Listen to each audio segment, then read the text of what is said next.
All right, all right.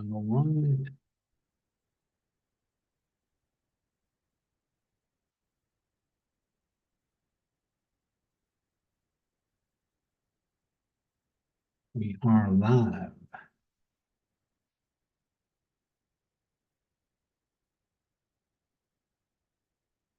Are live.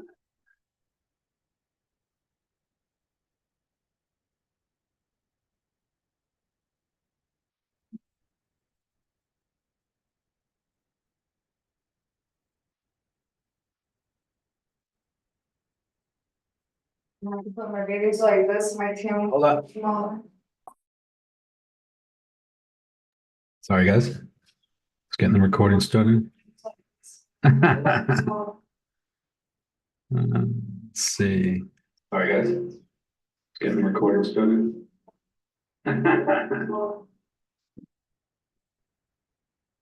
All right.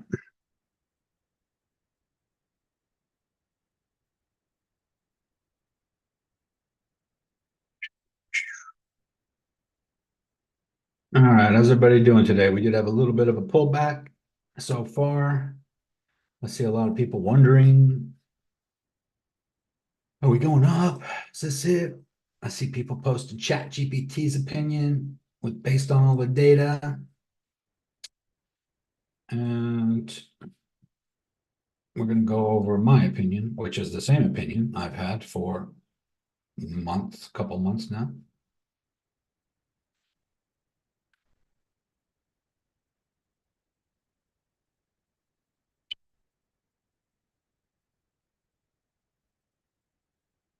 All right.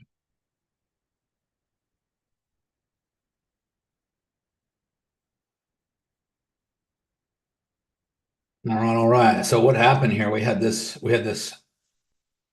nice pump. Whoops, hold on a second. This whole upward climb for the last couple days over the whole weekend, all the way up until it peaked up here at 73.8, something like that. Which, I mean, the exact number is 73.8, guys, which is kind of interesting because that is the previous. I mean, that is the. Let me just zoom out a little bit to the daily. 73.8 was this exact number right here when we peaked up for the first time and broke the previous all-time high, which was 68, 68.7, something like that. And we pumped up to 73.8 right here. This was back in March of 2024. And we consolidated in this zone for like 8 months, 7 months before we broke out. And we retested at the 74.5 before pumping up to new all-time highs. And we did drop below this whole zone, which is the 74.5 right here, down to 65K zone. The reason why I say 65 is because that was the all-time high here. Is actually, let me just move this up a little bit. That is actually 65.5, something like that right here before we broke that to 68. And then that was the double top for the last bull market, came down to the bear market bottom, came back up and got caught in this zone for like 7 months before we finally broke out. And now we're caught in this zone again. I mean, we're on the way down this time, and we did get back into this zone between the 74.5 and the 65K zone. We wicked down below it here all the way to 59, came back up in it. We never held underneath 65. So to me, 65 is the magic number now that we would have to either stay above or get below. If we got below it, then I feel we'll drop much further. But if we hold above 65, then this could have been the bottom, and then we could just either go sideways, up, down, or sideways. But 65 is the major support and resistance. So I'm going all the way back to 2021 right here. Boom. And now prior to 2024, for 3 whole years, well, from the bear market, I mean, from the bull market top of 2021 to the bear market bottom of 2022 to the first, I mean, to this previous bull market where we finally broke it, that's like 3 years that went by before we got above this zone. And then we spent November 2024 to January of 2026. So a year and a half before we broke it again down to the bottom. But the one thing is obvious right now, I mean, yes, we are holding below the 74.5, but we have not held below the 65K. So this whole zone right here, we are in it, but we haven't gotten below it yet. But, you know, my thesis going all the way back to the drop level here, bear market, and the similarity between this one and the previous one is that we would have one more drop before the bottom was in, but that still hasn't happened yet. But it is obvious from looking at this bear flag up here and this drop here is that it never happened until it reached this level. And this is the second touch point at that level. And it hit that before dropping, and it dropped below the bear flag and retested first before dropping. And this one went all the way over and hit the bottom of this zone. And then here it did break the bottom of the bear flag, and it retested, and then wicked all the way up, but not to the top of that bear flag, but it wicked to the top of this zone almost perfectly. Look at this. Let me zoom in. So it did hit the top and stopped right there. And then we had a red candle, and then now we have another green candle. So is it gonna finally break above this downward trending resistance? See, you can look at all the liquidity and you can look at the money coming in and everything, but there's still something here, which is a downward trending resistance from this channel from the top. And we've had, you know, several touch points, not just these three, not just this one and this one at the top, but these here at the bottom of it where we hit it, couldn't get through, hit it here, broke through, hit the top, came back below, hit the bottom, hit the bottom, hit the bottom, hit the bottom, resistance, resistance, resistance, and then dropped. And then here we hit the bottom, resistance, and then came up and hit it again, clearly resistance right here, wicked right up to it. And then we broke through it. That's this blue line here. And then we went to the top like we did here. So yeah, I mean, this might not mean much to people that are just looking at other fundamental situations, but when I look at this downward trending channel, we're still in it. To me, it's obvious. We did break the bear flag to the downside and retested several times all the way up until we wicked above to that blue line, and now we're back below. If I zoom in, we are technically below. Well, it was a bear flag until we broke below it. Once we broke below it, we retested. And then we retested, depending on where you have this. So if I move this right to there, we retested, and then we held as support above it again. And then we broke back below it, and now we're holding resistance again. So where's this resistance that we're holding now? Is it and looks like it's wicking up to touch that line again, just for like a good measure, because it did that here too, where we hit this bottom one, then we went up and hit the top, and then when we came back below it into the channel, we broke below the bear flag, and we retested, and for good measure, we wicked up one more time into this zone before dropping. Now, I'm not saying that the same thing's going to happen, guys. I'm just pointing out what happened before. Now, if I took this bear flag line right here, this bottom one, and instead of putting it here, the only reason I have it there is because that was support until this breakthrough. Boom. Now, if I take it and just move it to here instead, it could technically be support there too, that we never did get break out of it. We never did get below it. Maybe we're still in the bear flag. That's fine. Either way, we're still in this downward trending channel. We wicked right up to it here. We broke through it, and now we're still up here, and we're holding support right on this white line, which is the 70,500 zone, which, as you can see, goes back to the last time we broke through it and retested. There's a couple times where we got above it, came back below, got above it, support, resistance, support. So there is some minor support resistance there. But one thing I just noticed is that we crawled up higher highs, smaller candles, smaller wicks, and then a big red dump right at that line, and just coming down to retest this, and then maybe coming back up again to retest that. I don't know. I don't know if it's going to retest or if it's going to fall through. So to me, we're still in a downward trending channel. It is trending up. That's obvious. I mean, we were at a low of 64K here, and we got all the way back up to 74, very close to 74. It's a $10,000 move to the upside. But we had that happen here too, and here. And as long as we're in this bear flag heading over to the other side. Now, what else can happen? I mean, we could break through. Let's go over here. This could be more of a widening channel, and maybe we didn't hit the other side yet. So this is just a different view of it. This is me touching the tops of just that, forget these other little ones, just the top of that and the top of that one, then it would look like we're still trending that way. It looks like maybe we did break out of the bear flag here and then, but if I just put this underneath the whole thing and just bring this whole thing over, maybe we're just still in the bear flag. Then it looks almost obvious, right? And then, we could wick right up once again to this downward trending thing, which means we could have a higher high than here, or maybe just a double top, which would look like this. Boom. Perfectly even with this one before dropping back down. That's a possible, or this could happen where we came down and bounced on the bear flag and we come up and we finally break out.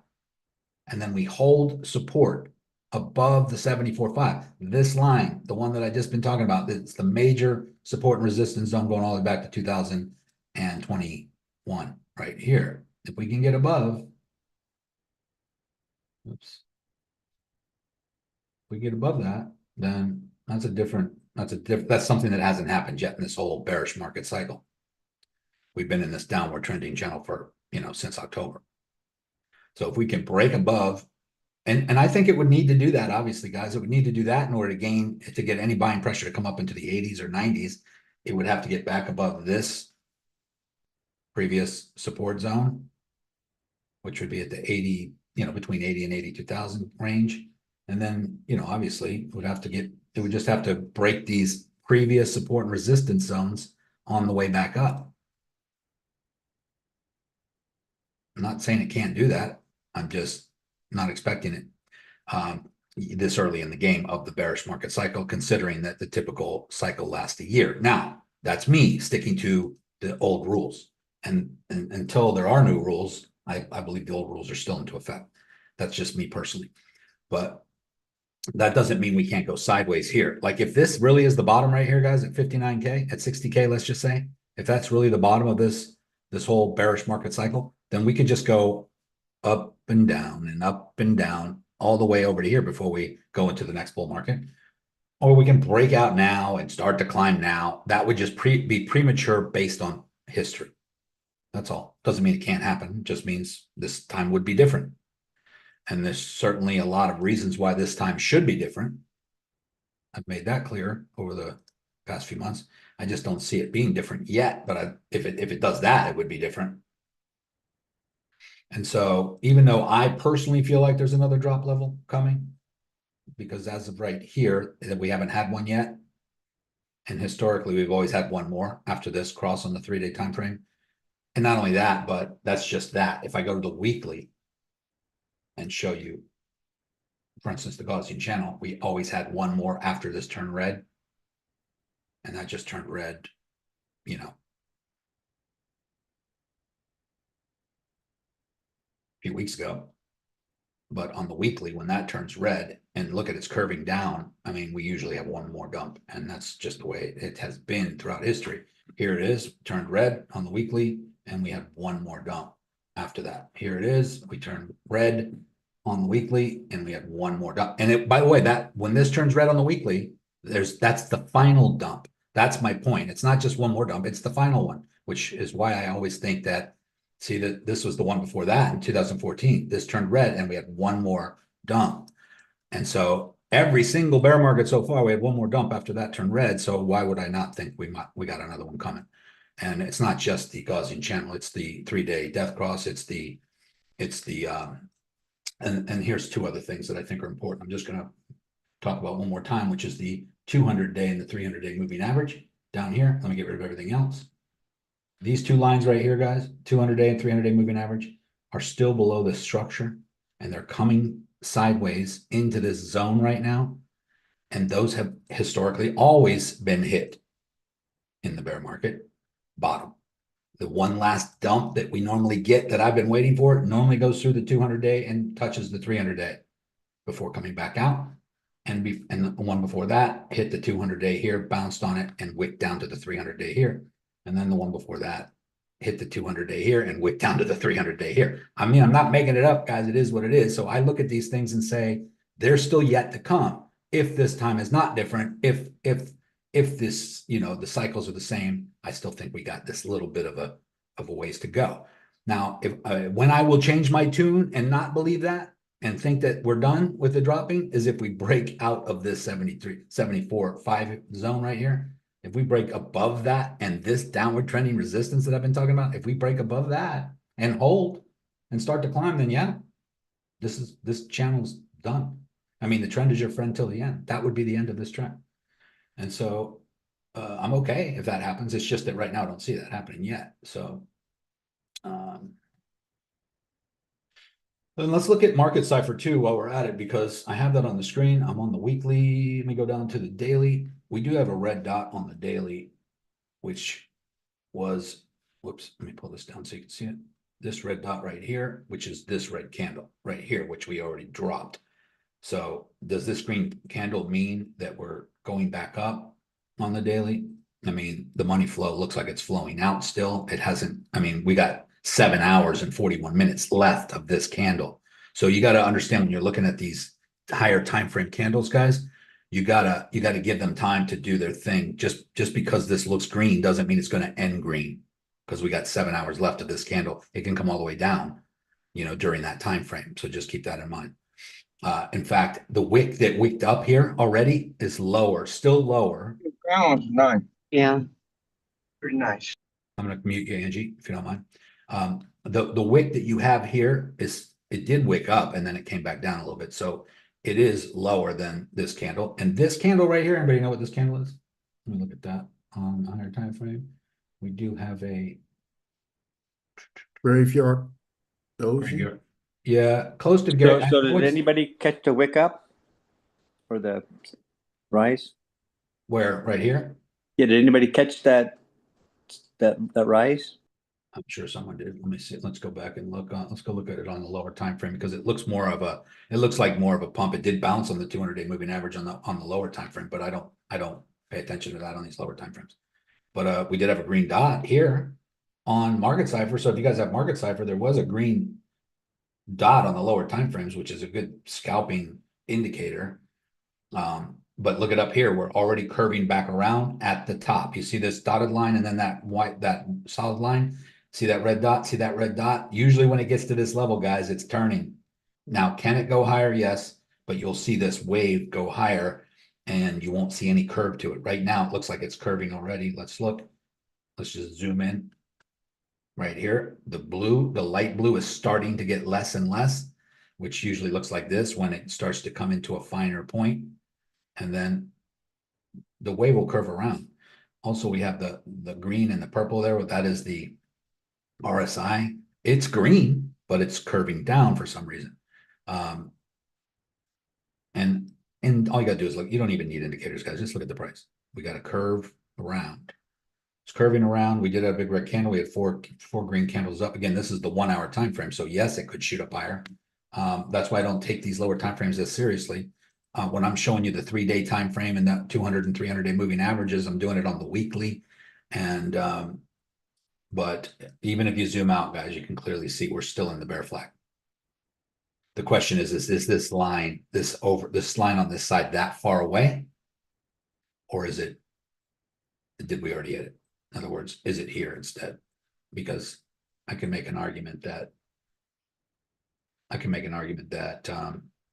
the line is closer and we hit it because we hit it here, wicked through it here and held support here, and then resistance, that maybe just on this instant we broke through it. That's why on the other chart I have a whole zone. I have a blue zone there, which the part that hits the bottom, the part that hits the top and holds support on the bottom one, and then resistance, breakthrough, resistance, and then come back down, just like it did up here in the top. So it's not just a thin line that it's got to hit. It's a zone. And right here we hit it, held a support, hit the top, support, breakthrough, resistance.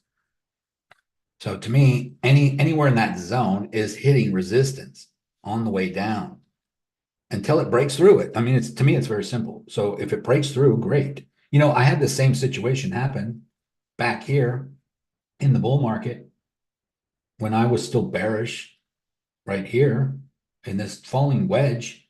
it came down and hit 74.5 and bounced. And as soon as it got up here, I went short again. I was shorting this whole thing. I went short again, and I was wrong. Chad was calling longs here, longs here, longs here, layering in longs. And I personally wasn't ready for that yet because I thought it needed to come a little lower, it needed to come down here to 73.8. That 74.5 to me wasn't a support level. To me, it was wicking down. It was trying, but I thought maybe we would just get one more little double bottom, boom, before climbing out. That's what I thought was going to happen. And I was wrong. And I could be wrong here too. I'm just saying, I just think there's a little bit more to go. The difference between this and this is that this wicked right down and held support on the upward trending support line. We were still in a bull market. I just thought we were going to double bottom before breaking out. And we still had, I don't know, let's see, this was in April. We still had 6 months left before the 3-year market cycle was up, which is right over here somewhere. So to me, I wasn't thinking that we were in a bear market. Here is different because I think we broke the upward trending support after 3 years up. And we're from October to now, we're already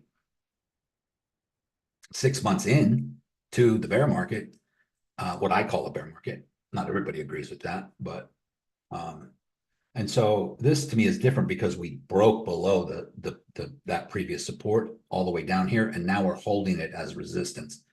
But this whole zone is technically support and resistance. So we haven't really gotten below the 65K line here, this bottom blue line, but we are below this one. And we are back into this choppy area right here, which is very similar to this choppy area over here, very similar to this area over here that we couldn't get through in the beginning. And then we did get through it, and then we're back into it. So to me, it just means that, to me, it feels like we're spending some time here, having a hard time getting through it. But if we do break through it, then we will have one more drop. If we don't break through it, then this is the support. This is it. And that would be factual if that's the case. And there's a lot of people that believe that as well. Nothing wrong with it. Because I will believe it too if we hold. If we hold above this 65 and we just, that's it. Even if we go all the way to October. And then I will definitely say this is the bottom. No doubt about it. In fact, if we just break out of this downward trending channel and hold above 75, even if it's way over here, could we go up to 80 and then pop back down? Yes, it's still possible. But I would say that that's major support at this point, and it would be very difficult to get through it. I did show you guys this before, and this is technically kind of possible. This little thing I got right here, this diagram. And this would be where we were at. We came down and hit the 59, and this is kind of where we're at now. We popped up to like 75. We could go up this high, sure, before having another lower low. I'm not saying that this is the way it's going to play out. I'm just saying that we could come up to this level and still drop lower. But if we come up to this level, this 75 to 83 level, anywhere in that zone, and we hold above it, and if like on a weekly time frame, like a weekly chart, I'll spend a whole week above that with a candle breaking, holding support above 75, then this might be the bottom. See, this diagram here is the daily, and you don't see any weekly candles holding above any levels here. On a daily, we could wick right up there and come right back down. But on a weekly, if we hold above 75 on the weekly, then yeah, that could be the bottom. I mean, this could have been the bottom. And I will be the first to say it if I see that happen. But here on the daily, we just had a red candle. I mean, a red dot right here on market cipher just now, as we're speaking. Boom. And we see that curve coming around right here. Red dot. We'll see. I mean, is it possible for it to just be a fake out? So that's that fake move, weak beginning crap, right? It could be, or it could be. You don't know if it's a bull trap or a bear trap or a failed rally or anything until it's failed, until it's a trap. It's hard to know beforehand whether it's going to be or not. Some people can look at the liquidity pools and say, yeah, it's going to be, but let's look at the liquidity pool. Let's just look at that and see what it looks like.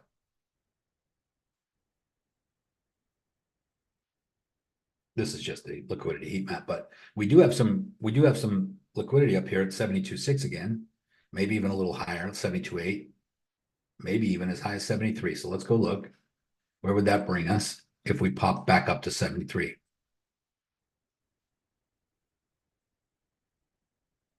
right to that blue line.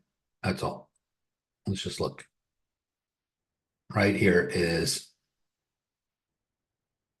73. So could we wick up to that 73, take out that liquidity and still come back down and still be inside this downward trending? Yes, we could. We could even go much higher than that, all the way up to 74 and still come back down, because that has happened before. But generally speaking, this is a very strong downward trending resistance line going. I mean, look how long it takes from the bottom to the other side. I mean, it took from November 21st all the way to January 26th. So 2 months of what would be called an up level in a bear flag. To me, it's a big bear flag, but it's still rise level rather, before falling back through. And here the same thing. We got February 6th over here. We're still in it. In April 6th or April 13th. So 2 months, about the same amount of time. So as you guys know, this whole bull market, bear market stuff doesn't happen overnight. This is why people get complacent. This is why people forget about it. This is why people go about their business and think it's over. This is why people don't catch the timing right and they don't get in the bottoms and the tops, because it's just moving too slow for them. They just get complacent, or oh yeah, this is gonna be a while. I'm just gonna come back in a few months, and before you know it, they missed it. The big move happens. And so I know sometimes it seems like we're repeating. By the way, what's funny is that right here on this drop, this big red candle right here, I was probably up $2,000. Now I'm back to negative 2,500 just because of the little bounce right here. So here's my open positions if you want to see them. Some are very, very barely negative, $49, $40. This is my BTC USDT short with a Bitcoin. And that's the only reason why it seems like it's so negative, because it doesn't have to move much to be negative 2,500 bucks. But I made sure that my liquidation and stop losses were above this downward trending resistance, because if it breaks that, then I will have to either get out or reverse the position. And I'm not scared to do it. So this is the difference, guys. I'm not, am I 100% sure that we're at another drop level? No. Can't ever be 100% sure of anything happening. I only base it on every other major indicator that has flashed red, that this is something still coming. And so only because those few that I've mentioned, the Gaussian channel, the 3-day death cross, those few that I mentioned, the 200-day and the 300-day moving average, they've not been wrong since. I mean, when I say not been wrong, I mean, the thing that has happened every time so far. It's not those things that are right or wrong. It's just that they haven't been hit yet, or they, usually when they flash red, this happens afterwards. So far, that there's not been a time when I can go back on the weekly and say that oh, that's only 80% of the time. Oh, that only happens 90% of the time, or that happens 60% of the time, but these 2 times it didn't happen. No, it's happened every time. That's why I stick to that story, because it's happened every time. And so with that being said, it's hard to ignore those things. So I stick to that premise until proven wrong, and I'm okay. I'll be the first to tell you guys I'm okay if I'm wrong about this, because if I'm wrong about this, then that means the bull market will start sooner than I'm expecting, and I'll be happy about that, because we'll just be riding it up along the way, doing what we normally do. It's just that I personally think a little bit, even if it's just a double bottom here at the 59K, even if we just break this and come right down to this white line, and that's it, because I can't imagine touching this once, because normally the big pump to the upside is after a double bottom. The big drop to the downside is usually after a big double top. Right here, boom, double top, drop, boom, double top, drop, double bottom, pump. It's just the way it usually is. Can't say it's always, but it is. Double top, drop. Especially when it comes to the whole cycle itself, which I still believe is in effect. Do I believe the market cycles will end? Do I believe that this time is different? This time is definitely different in a lot of ways, for sure. Chad pointed it out also. a while back that even on the 12-month time frame, if you go to the 12-month time frame up here on TradingView,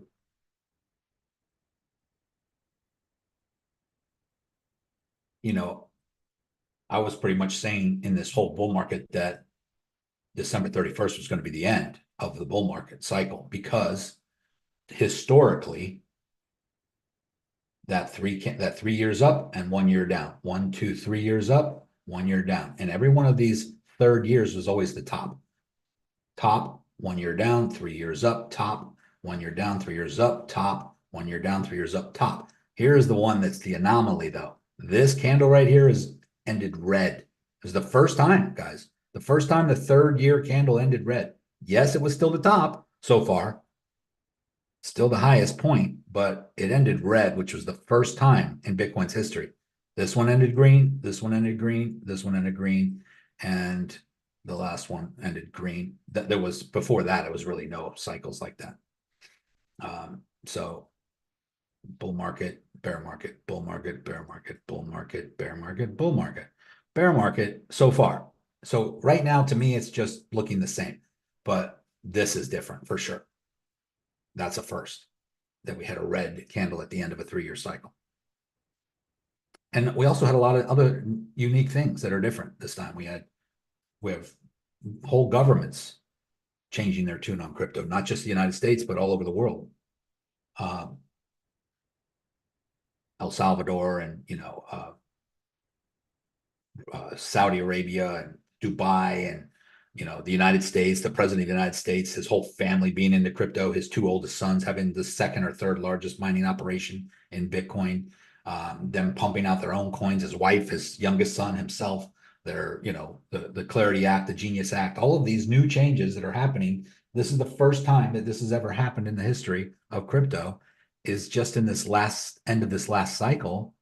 And so, yeah, we would expect this time to be different.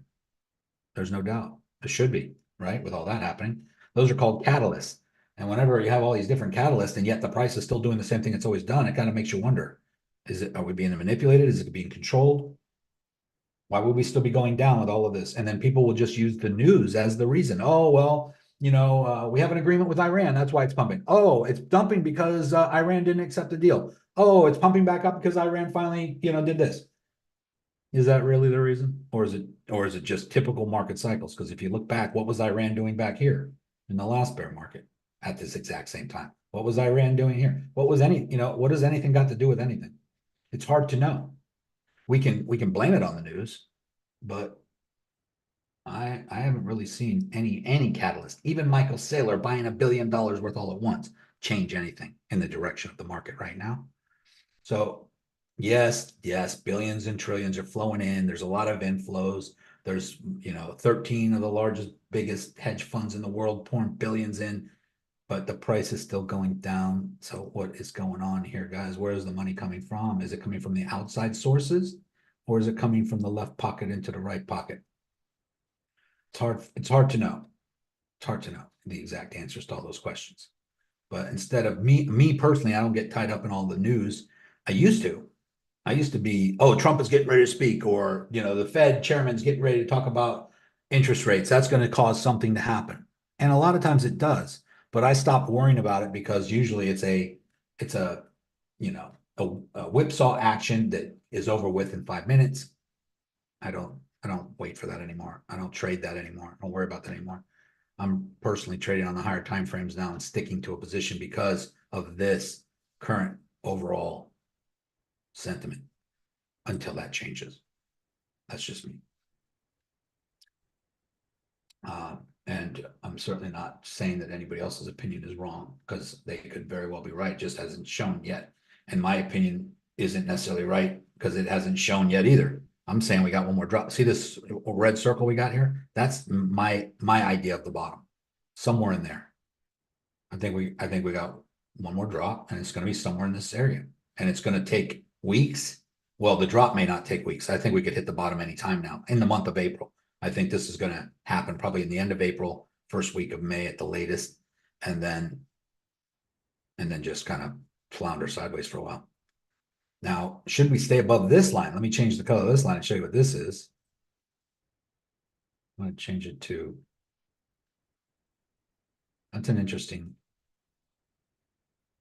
This is a major support and resistance line going all the way back to 2013, maybe even 11 if I have this in the right spot. Let me just put it in 11 and see where that brings us. Oh, yeah. It is supposed to be at 11 right there.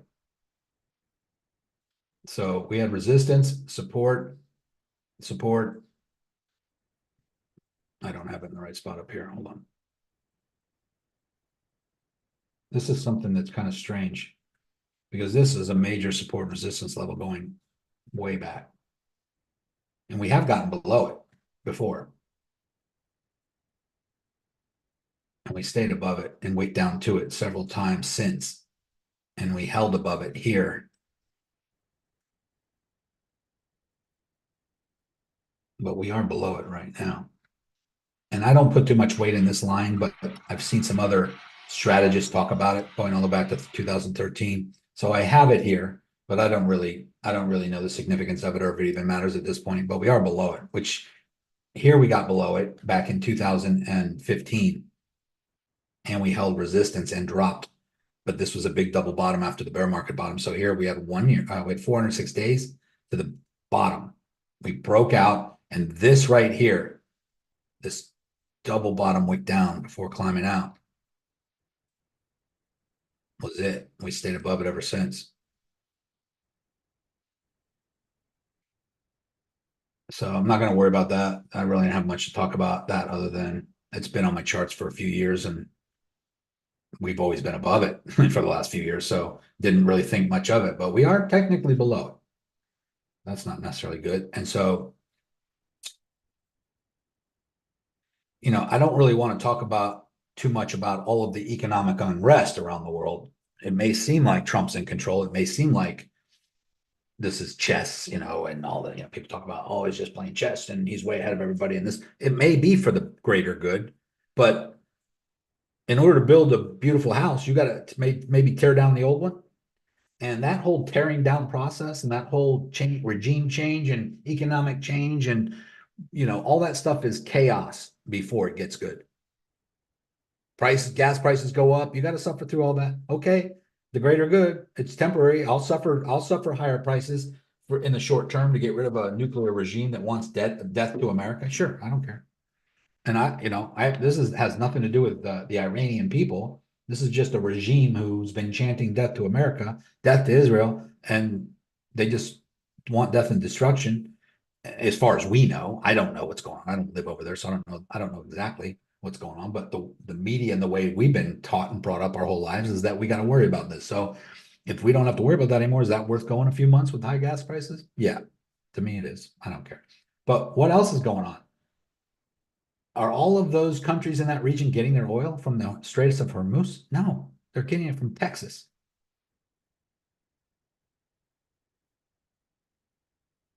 I don't know if you guys have seen that.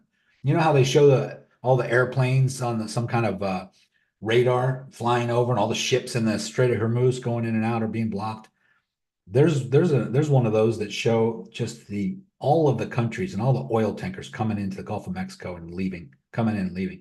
So I don't know why we would have high gas prices, to be honest with you. We have our own oil. We have 50-year supply in Texas. We have probably another 100-year supply in Alaska. So I don't know why we've been fighting with these other countries and worried about their oil this whole time. But it seems like Trump is finally saying, hey, you guys want the oil, take it. We don't need it.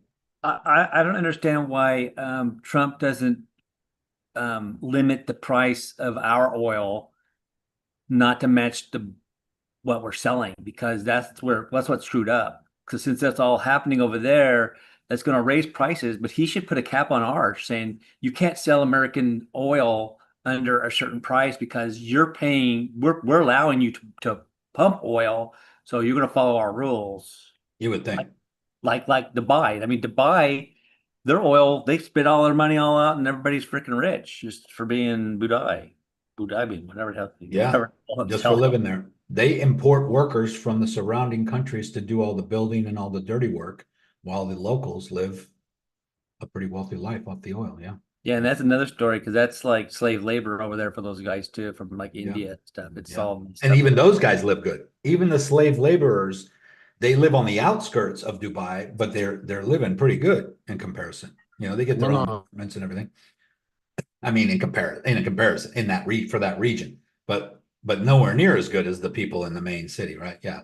So it's strange, guys. I don't have the answers. I don't know. All I know is when I look at when I look at the stock market and I look at the crypto markets and I look at the real estate markets and all these things, there is like some kind of thing happening. There's definitely something happening that's causing this FUD, that fear, uncertainty, and doubt. It's still kind of there, right? And I don't think it's over yet. I think a lot has to happen. And that whole lot that has to happen is sometime in this area. From where we're at now to that 1 year mark from here. Somewhere in there, magically, that's when things historically turn around. This line in the sand that as soon as it's past the 365 days, all of a sudden we go up. This line in the sand that's 365 days. As soon as we pass it, we go up. Why? Why? Historically. So is it going to be that way forever? Probably not. No. But has it stopped being that yet? I don't think so. I mean, it's right on cue. It's looking identical to last time, as far as I'm concerned. This whole thing looks exactly to this whole thing. In fact, this is where I think we're at in this bear flag. And that we did have one more drop to 17K, and we still took 4 months of going sideways before we went up. So it's just looking too similar to the last time for me to say that it's not. And until it's not. If we break out here, then it's not the same. This is the final drop. Then this drop level is the final one. But, you know, back here, if you count all the drop levels, drop level 1, drop level 2, drop level 3, drop level 4, drop level 5, how many drop levels can there be? Is there a magic number, or is there a certain number that can only be? No, I don't think so, personally. But this seems to be the line in the sand over here, that 1 year mark. But we'll see. We got time to see how it's going to play out. But so let's go down. Let's go to the lower time frame and see. Let's look at some other things. We did have a nice little pump on the 1 hour. I mean, we bounced on the 1 hour. We bounced right on the 200-day moving average, and we're hitting that line again magically for some reason. Are we going to get above it? Let's go to the 4 hour. I'm kind of looking head and shoulderish. We do have some upward trending. Yeah. Support from this. And we have higher highs here. And then we came back below this line and are retesting now. So are we going to have higher highs? Is this going to pump up? I mean, we did come down to this upward trending support, but that's just a lower time frame rise level. We have this line right here, this blue line, where obviously we held above all the way back to here. We wicked below it, but we never held below it. So that's the support at the 65K. And we came down and hit it here, bounced. And we came up to the top of that 74.5 here. And maybe we're going to come up and double top there at 74.5. Or we're going to finally break out. We have yet to see. We'll see. Let's see what happens. Let's see. The trick to trading, guys, is to be okay either way and be reactive to it rather than get upset when it doesn't do what you think or want.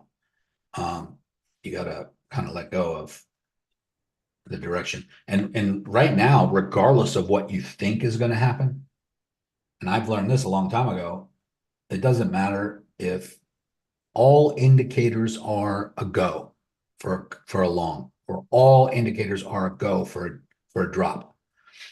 Something can come out of the blue and totally wipe everyone out in the opposite direction to what they think. We've seen that happen many times. All it takes is a positive announcement or a negative announcement. And then we have one of these, which was this. The other day when we wicked above this line and we had this huge drop just yesterday, I think. Everybody's like, what's going on? What happened? Nothing really. It was only a typical 3 or 4% drop to the downside, which is typical of the 3 to 5% rise to the upside. And it happens daily. Look at this. 4% rise.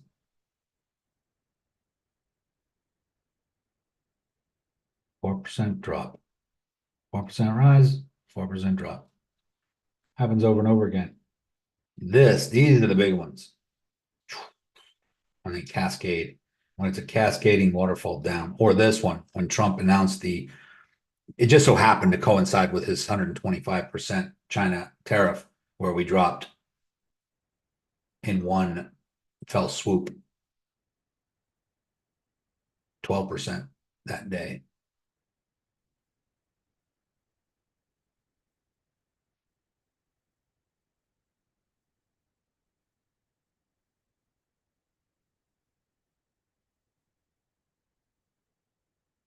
iPhone. Sometimes I apologize, guys, if I ask you your name, but it just says we're just going sideways, basically, question mark. I just don't know who you are because you're on Zoom. It says iPhone. I mean, yeah, we've been going kind of sideways and up, as you can see, but we have ups and downs. But from this drop level here, boom, down to the 59K, we've kind of just been up and down and sideways over to the other side of the overall downward trending channel, which to me is obvious. We're still in this. We have a couple touch points on the bottom. We have a couple touch points on the top. And we haven't broke out of the top or the bottom.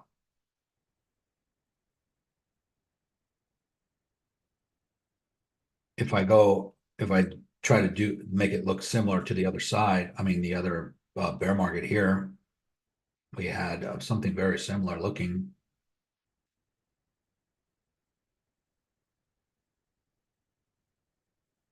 But we had a lot of what appeared to be bear flags, drop levels, drop, bearish flag, drop, bearish flag, several where we did keep dropping, and some that didn't make it to the other side before they dropped. It just depends on where you put the lines. I would say it's more like this. Because on the R side, this is where we broke out and then retested at 15.5. This drop level was down to 17. To me, this whole thing is the bottom. Doesn't matter if you got in here, here, here, here, here, or here, or here. If you can get in this zone, then that's the bottom before next bull market. And that's why I had this drawn out like this with this whole red zone down here, because anywhere in here, if this turns out to be the bottom here, I'm just gonna bring this whole thing up here. Anywhere in this zone is the bottom.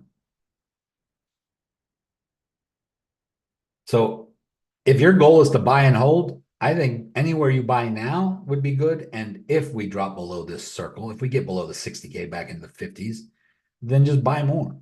That would be dollar cost averaging, because then this would really be the bottom. If we do get one more drop level, guys, I'm saying that's the bottom. That's what I'm saying. But if this is the bottom, then that means that was the one more drop level. That was the final drop level right there. It's just that throughout history, we've always had this one before the 3-day death cross, which is this circle here. And we've always had one more after it. Doesn't mean it's got to always be that way, but just historically, that's what's always happened.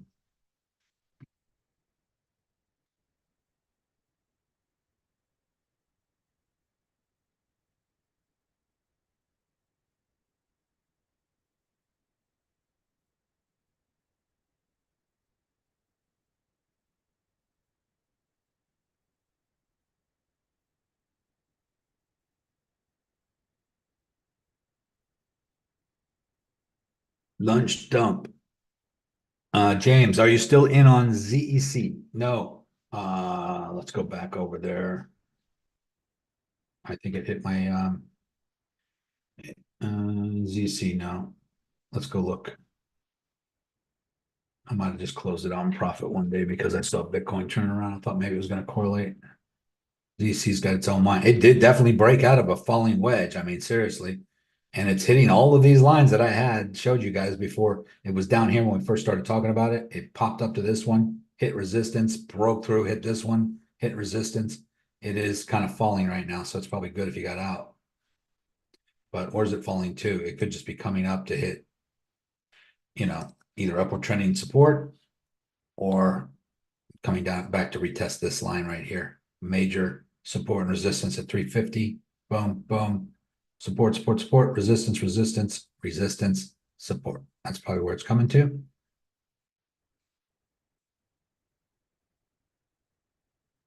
You see this, it wasn't a nice little bull flag here, guys. And it broke to the downside because it was up against major resistance. And it retested.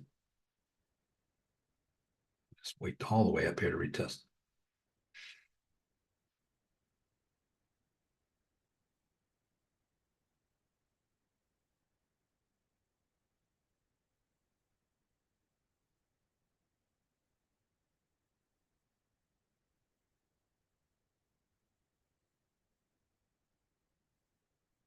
Couple ways to look at that. It could be one of these now. Could just be a different kind of bull flag.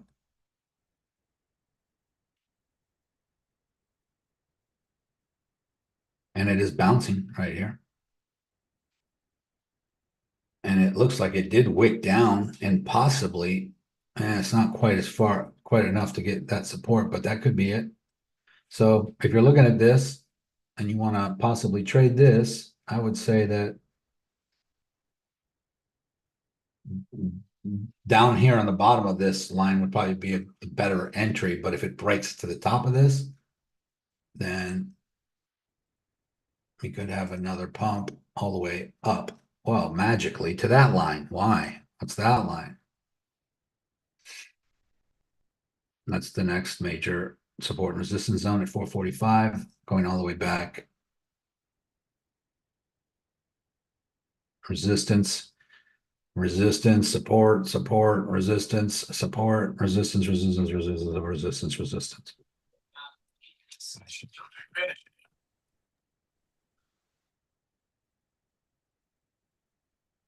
Yeah, that might be something you want to look at.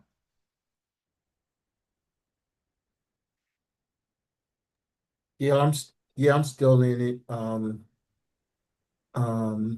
I might add a little more at this point. I'm not sure. I'm up though. So from the time that you said you was getting in, I'm up. Yeah, I would be up a lot more right now if I would have stayed in. Well, actually, no, because I think I got out. I think I put my stop loss up here and it probably wicked me out right here. So I would have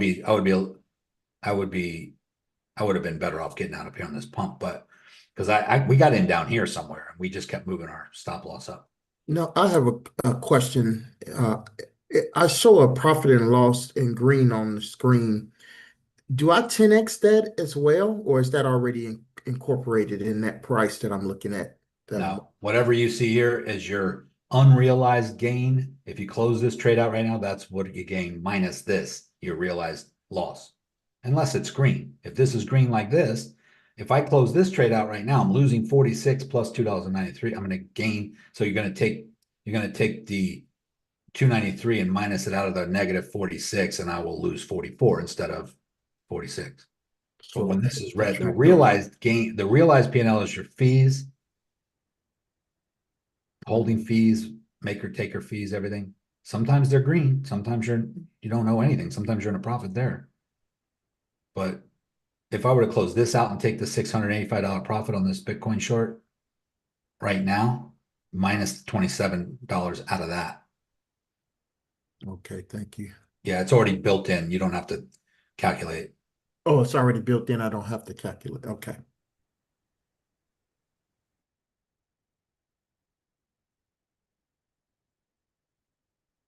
I mean, whatever your leverage is already built in over here. So if I'm up like on this trade right here, if I'm up 17% from 72.1 to 72.8, or from 72.8 to 72.1 is not 17%. That's only like 2% that move, but I'm up 17% because I'm at 20x leverage. On How'd you get that Phemex, box? Say excuse me, again. on Phemex, it's 6% going in, 6% going out of a trade. So if you, It's definitely not 6%. What are you talking about? Fees? yeah, if 0 you, point. if you make a big profit, the fee's going to be higher than 6% of the profit. Right? Let's just go over to fees and look. Let's come down here to fees and conditions. Trading parameters, futures. My entry fee and my taker fee is 0.009%. And when I close the trade, 0.05%. Not 9%, 0.009. Oh, now I'm really embarrassed. Thank you. That's okay. No, the fees are relatively low. But there are fees, don't get me wrong, but that's kind of typical, guys, from like even if you were trading on Fidelity or E-Trade in the stock market, you're looking at like a 0.06%. I've been saying to people 0.006, but it's actually it does fluctuate a little bit, but So roughly. what are the maker takers? I is that like the mark and the isolated or the mark and the cross or what is that, whatever that is? That's when you enter the position and when you exit, Oh, okay. Okay. in and out. That's the whole trade, opening and closing. Well, and the reason why they call it that, I believe, is because when you enter a position, you're making the trade, when you close it, you're taking either a profit or a loss. There could be more to it than that. I oversimplify things, but it's just like in the stock market, they call it in futures, they call it long and short. But in the stock market, they call it something else. They call it puts and what else? Anybody know? Calls, I believe. Calls and puts. They make it confusing for no reason. They could come up with a much simpler name. Calls and puts, longs and shorts.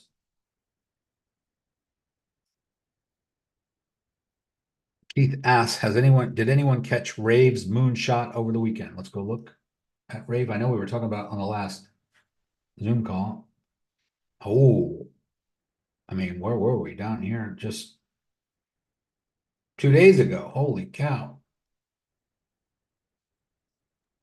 I Did thought it? about getting in there, but I didn't know where to get in because I didn't know if it would just drop because there's no history at I mean, all. look at this. Yeah, there is history, but look at it. Way down here, just doing nothing. Something happened with Rave. Anybody know? Anybody do any research? Did they get listed on Coinbase or something? Niko, Yes. I made a fortune from Rave this weekend. Like I spent my whole weekend watching these candles go through the roof. Like I didn't even, I thought something was wrong. It would get to like 1,000 profit and I'd close it. And I'd look at the indicators and I'm like, it's the rocket that won't stop. Like I entered it at 172 when you told us the other day, but I kept closing it because I was freaking out. I'm like, I've never seen anything like this. I mean, I'm new to this, but like what James was talking about, I think it was insane. Yeah, I didn't stay in it either. I took profit because I thought it was just a fluke. I thought it was going to be one of these little. I had no idea. I think I even said on the last call, I'm close. I'm going to close because I'm not paying attention. I thought it was going to be one of these where it just climbs up and then drops back down. Because when I zoom into this history on this, it's just going sideways, sideways, sideways. Every once in a while, we have this big climb and then dump, and then just goes back to the norm. But this is much bigger, obviously. I mean, this is 250%. Whoa, it's still going. Yeah, I thought something was wrong. I'm telling you, it won't stop. It will not stop going up, you guys. I don't know what, I mean, I'm an amateur, but It just wouldn't stop all weekend. Yeah, I mean, my general rule of thumb, guys, for the most basics of basics, is that as long as it stays above this upward trending support, if it comes down and bounces on this, and when it does bounce on this, it's a higher than the previous time it did. So here's my point. It pumps up like this, comes down and bounces on this line. When it does that, it's higher than the previous resistance, comes up here, comes back down, boom. That wick down right there is higher than the previous resistance. And then up here we have resistance. If this comes down and stays above that, maybe it won't come down right here and touch that, but maybe it'll go like this. Maybe it'll pump up a little bit more, and then come down over here and hit this line and bounce. If it's above this, it's probably going to continue in that direction. But as soon as it drops below this upward trending support line, that's when this gravy train's over, usually. It doesn't mean it can't go up higher. It just means that in the short term, it might do one of these where it drops below a little bit and then gets its bearing and then shoots up again later. But you just don't know if that's going to happen or not. So I would just say that as long as it's above that upward trending support line, you can stay in it. But as soon as it, like if you're in a long anywhere up in here and you're just waiting to see what happens, I would just keep moving your stop loss up a little bit, move it up a little bit. But as soon as it gets below, if it drops below this upward trending support line, then chances are just like this. I draw the support line, it stayed above it, and then it started to just shoot up. If it does break this upward trending support line, where will it come down to, I wonder? Let's say So if it comes and checks on the support line, that would be a good entry, right? it would be a better entry, yes, than getting in up here at the top of a pump, because that would be like getting in here and then you possibly have a pullback. It would be like getting in here when you possibly have a pullback coming. It would be like getting in here when you have this pullback coming. So whenever you see a big pump like this, there's usually going to be some consolidation. It's going to be some drawdown or some pullback. And that's just people taking profits. That's people, getting out, people shorting. There's all kinds of reasons why, but yeah, so this would be a better entry. This would be a better entry. This would be a better entry if it comes back and hits this line right here.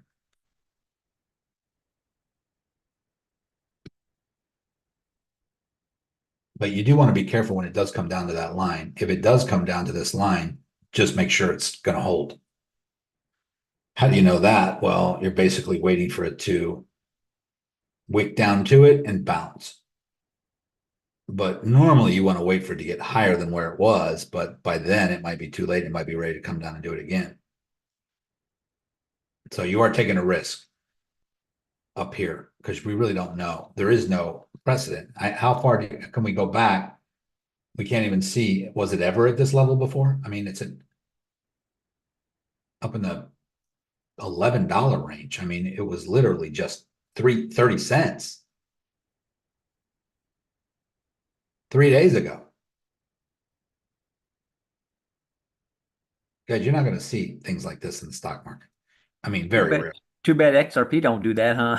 All right. It will one of these days. One of these days, you're going to wake up and XRP is going to be $20 and you're like, holy shit.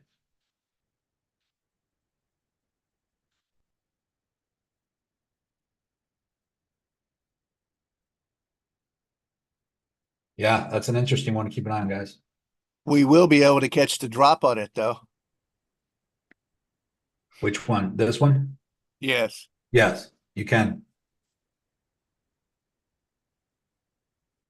Yeah. Yeah, I thought about doing that too, just putting like a limit order at a certain spot where when it falls, it'll go through that. So He says, looks like a rug pull at any moment. Could be. But this is the first time going all the way back. Let's just go back to when it got on Phemex. This is December of 2025 right here before the turn of the new year. This has just been, 4 months of nothing. And then this. I checked with the with Bill's thing. there's no manipulation either. There's no God can't not like we consider them. They're not like I think. Yeah, it's hard to tell. I mean, it's holding pretty well but it's only been 3 days since it started pumping, so seems to be making new highs, consolidating, making new highs, consolidating, making new highs.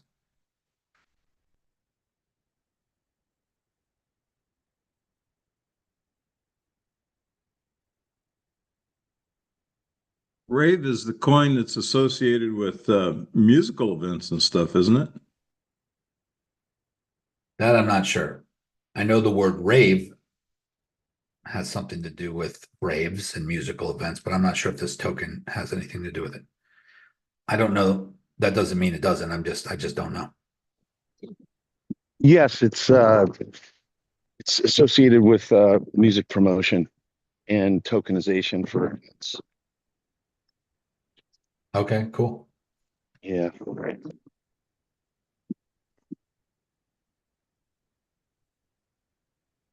When do you think it's going to Steve, drop?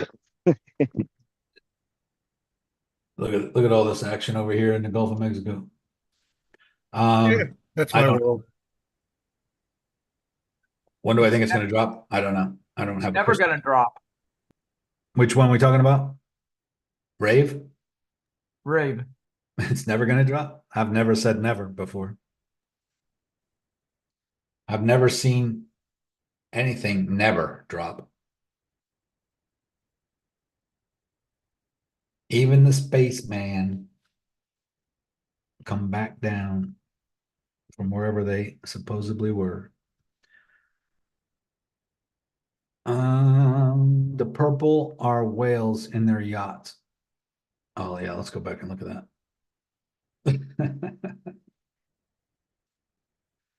That's funny. What And is Niko, so what is sorry, that? Niko, Sorry. they're actually getting everybody's rerouting to Gulf of America now. Is that really happening? Well, I mean, there is a lot of action. I mean, this looks like a lot of action. I don't know what the timestamp is on this. I don't see a date on this. Did you just take this? That's about a half hour ago. Zoom in over here.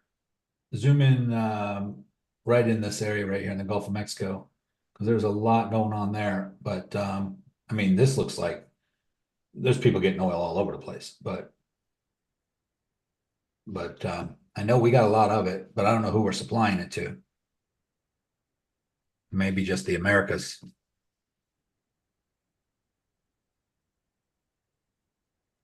On the oil, my understanding is that the U.S. drills and produces oil that is primarily sold to other markets because we don't have the refining capacity for that oil. And we take other oil and then we refine it for our use. So even though we have more than we need, we don't produce the stock that we need from that oil. Sounds like something we could do, but don't. Well, yeah, and Newsom ran all the oil companies out of California. Oil companies leaving California was happening way before Newsom. That thing has been happening since the ExxonMobil. well, before Exxon. They actually had an oil spill in California. I think it was in the late 60s, early 70s. It came off of a rig, and they had some big issues there. So they put they stopped selling leases in the coastal, the California state, and it all went federal.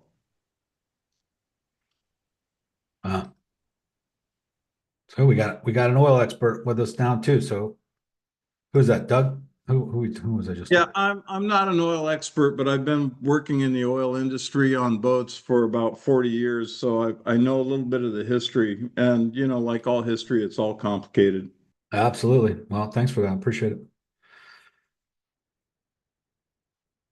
I know Chad was trading oil for a while back a couple of years ago. I'm sure maybe still even to this day, but oil took a big dump too. not that long ago. Let me go back. I think I posted it in my Signal channel.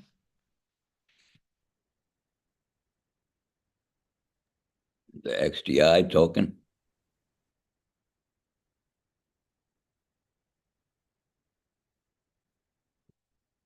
This was oil the other day on the 8th, 20% dump, boom.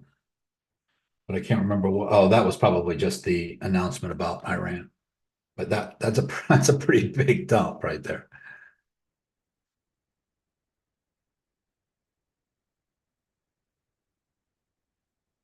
No, that was when he gave them another week to get their act together before bombing them. They said it was going to go up to 200, and I don't even see that close, but who knows?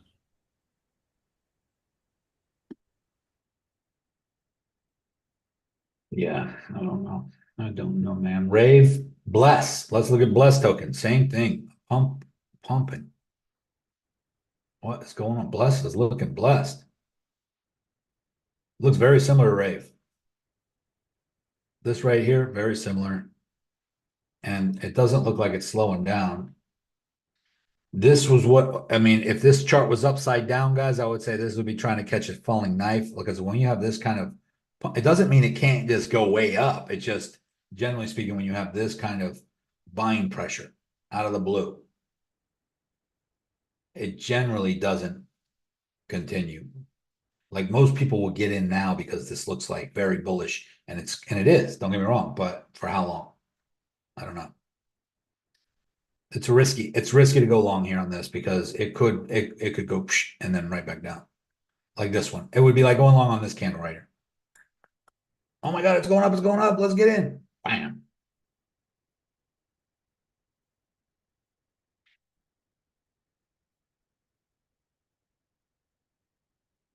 I mean, look at all these big gainers to the upside. All of Niko, them. did you hear about Dot? What the heck? The guy went in, took $1 billion and sold it. Dot. Polka dot. Yeah, polka dot having its issues. Let's go look at it.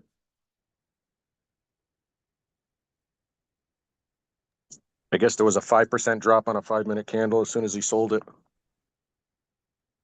Yeah, I think that was somewhere here. That was recently. That was just yesterday or the day before, or here. Can't remember.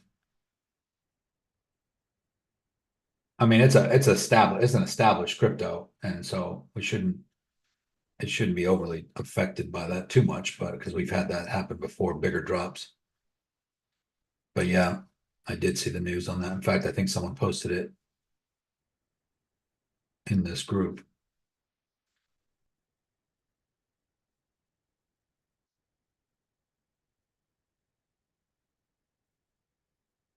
Yeah. You would be foolish to think that people who, like, just because you're getting into a token, let's just zoom out a little bit, guys, on the daily. Just because you're getting into a token anywhere on this chart. Let's say you got in here at $4 and it was all the way up to $11. You'd be foolish to think that there's not people that got in way down here, guys, way down here at 0.0000003 cents before you even knew this token existed, before it ever went public, when it was an ICO, who are finally just ready to take their billion off the table right here. And they don't care about you. And then boom, a lot of people get in here. Oh my God, look at it, it's pumping, it's going back up. We're going to make new highs. What happens? Double top. Boom. Sell off, big sell off. So it's all timing. It's knowing when to get in, when to get out really makes more of a difference than anything. There is somewhat of a downward trending situation going on here, though. I mean, we're at the bottom. Generally speaking, when it hits the bottom, it does pump, but in a downward trending fashion still. I'm not big on DOT.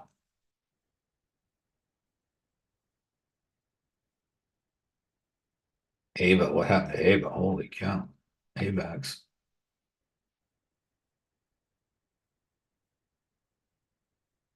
Oh, that was the October 10th dump. everything got hit. And it's just coming right down to that level right now, bouncing, holding support.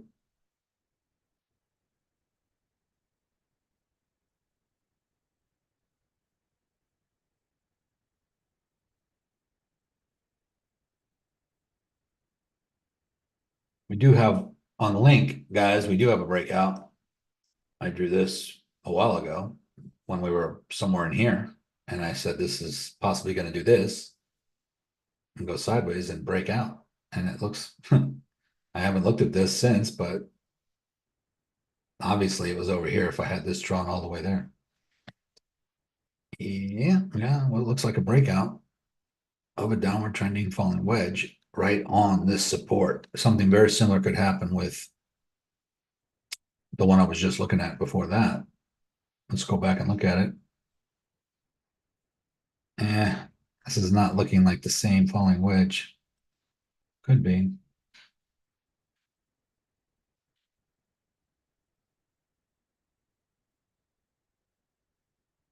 I mean, we might have broken out.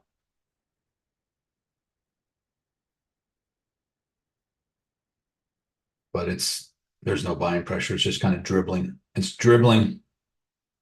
Let's look at Solana. Solana, Ethereum, XRP, they're all correlating still with Bitcoin. They all look very similar. Same downward trending channel. Same drop levels. Oh, this is Bitcoin. Solana.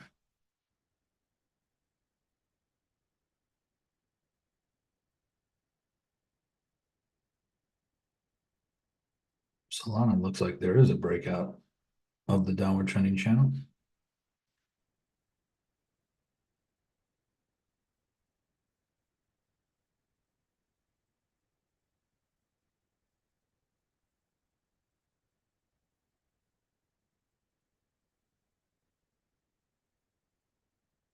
Could come down and retest on the outside of this as low as 67, which would probably be a double bottom here.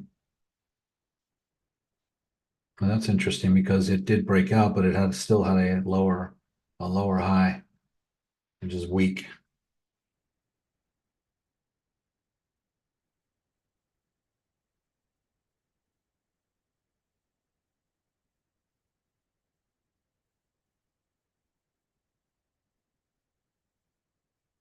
ETH.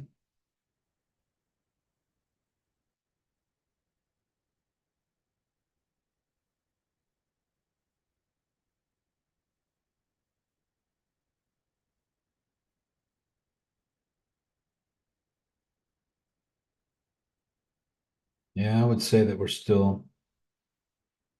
ETH is still in that.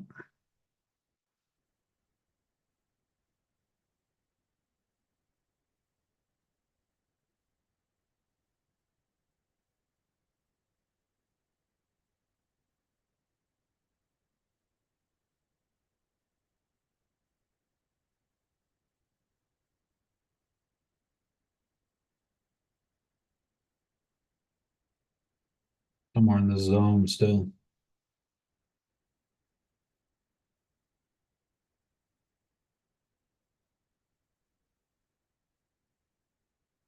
I mean, it is holding above the 2150, which is a major support resistance. It was holding back here. It broke below. It was resistance. Resistance, resistance, support, support, support, support, resistance, support, resistance. And it is above it at the moment. But it's done that a couple times. It did it here before falling back. Here. Is it going to fall back? Is it going to stay in the downward trending channel, or is it time? Is it time for ETH and Bitcoin and everything to break out? These are good questions. I mean, if it is going to happen, it's going to happen soon, guys, because we are right here on the edge. We are on the edge of discovery.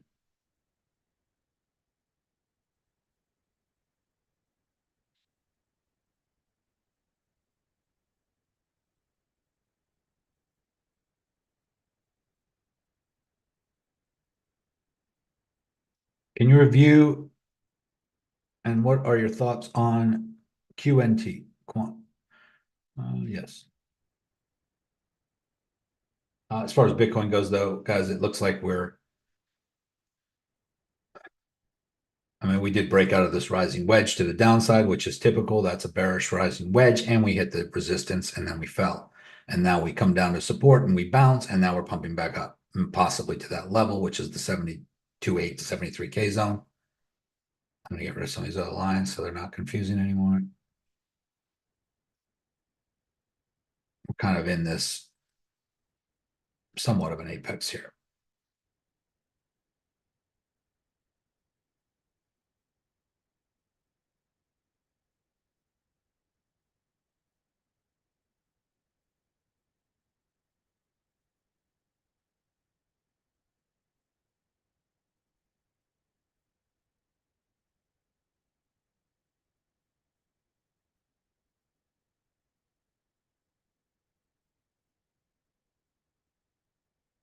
I mean, QNT.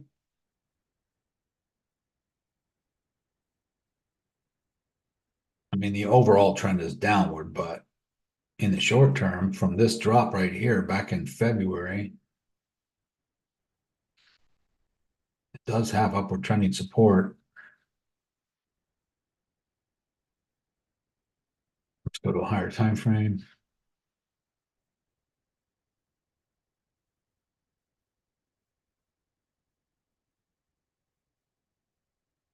It might be just finally coming to the.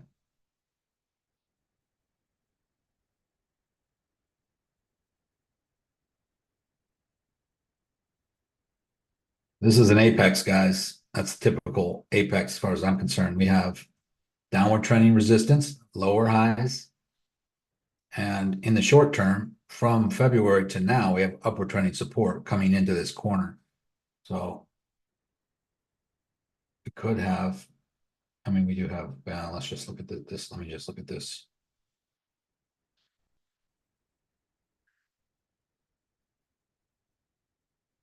How long has this been going back here?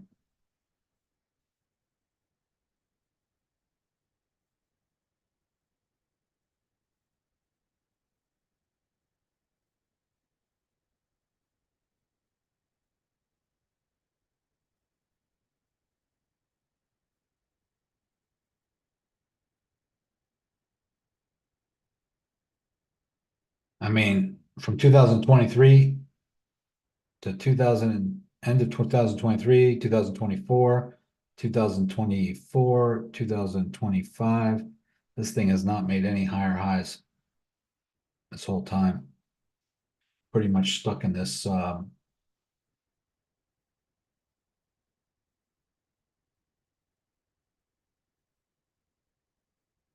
whole resistance zone up here. Can't get through. So technically sideways channel, and this probably comes down and touches this somewhere over here. So we've been in a kind of a sideways channel for a while. Top, bottom, top, coming down to the bottom. Maybe if it breaks out of this downward trending resistance, it'll come back up to the top, and that could be that would be a nice long on that breakout right here to the upside. Hey, Niko. Yep. Yeah, I was trying to put a short on that Rave coin, and it's saying maximum open interest reach only. Yeah. I forget what is that? You're being limited. So what you would need to do is instead of putting a market order, put a limit conditional order. Let's go to the 1 hour time frame. What price did you want to short it at? Right where it's at right now? Well, I was trying to have it come up a little bit more, but then I said, let me just hit market order, I guess. All right. So I this have is what to you do do. what you said. Yeah. If it comes down and hits, let's say 1067, I'll come over here, limit, or I can do market conditional, I think. Trigger price 1067. Let's just see if it takes. Short. Boom, there it is. So, Oh, damn it. Okay. yeah, and then if it triggers it, if it hits it on the way down, I'll be short. But if you try to do a market order and it doesn't take it, do a conditional market order. and just do it Okay. in the path of where you think it's going to go, but do it as close as possible so that it doesn't trigger yet until it hits it. So you can Got do it. these, you can do orders on that, but the reason why, anybody know the reason why that's happening? Bill, are you on? That's probably because of the liquidity or the available. Yeah, it's usually liquidity. too much open interest. There's too many leveraged traders versus spot traders, and they'll stop us from being able to enter the trades.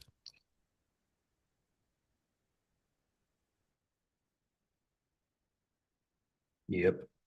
You gotta I think we underestimate how important the spot market is for keeping the prices where they're at and how they use leverage. We get too leveraged, they crash the price back down. It just, you know what I mean? They use it against us.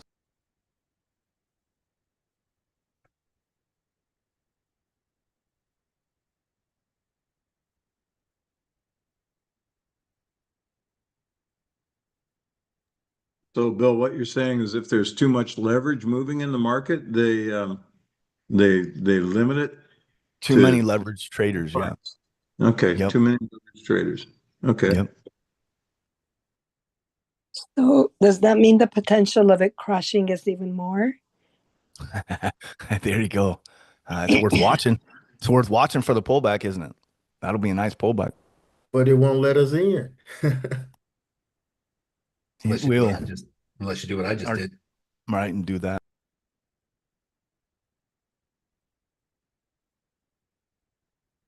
And it wicked right down to my entry on that short.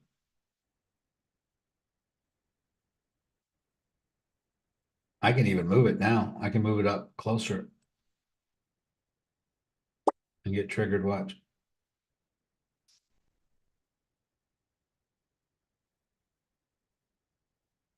Jean Paul, what I just did, I'm at 20. My conditional order is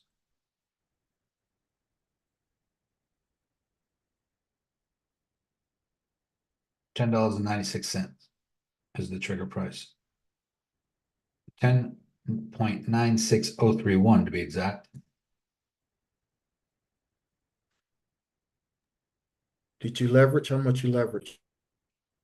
I mean, I'm at 10x.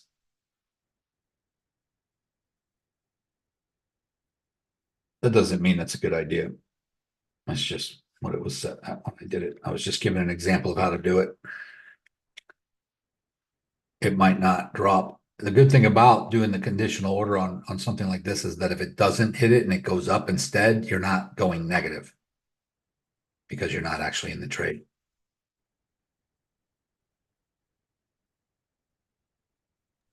And if you're in the trade, you need to stick a stop loss under that too. Yes, you should. As soon as it triggers that, I would put my stop loss probably above this candle here at 1160. Just to make sure, because if it just starts to shoot up again, I don't want to be in that short anymore.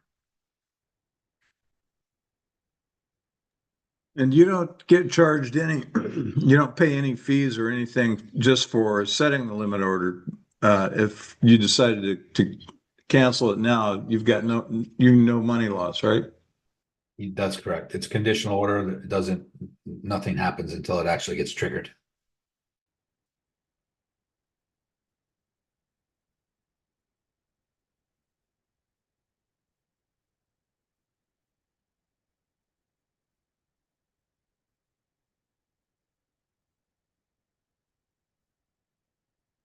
Any questions, guys? It's 1:30. What do we got today, Bill? We got onboarding at Yeah, it'll be an onboarding at 5 p.m. Eastern. 5. So if you're brand new, guys, get on the onboarding at 5. James, Niko, Bill, I need to learn this market cipher, but what are these little numbers? So if you got market cipher, James? Obviously, you're showing us. Yes. Sorry.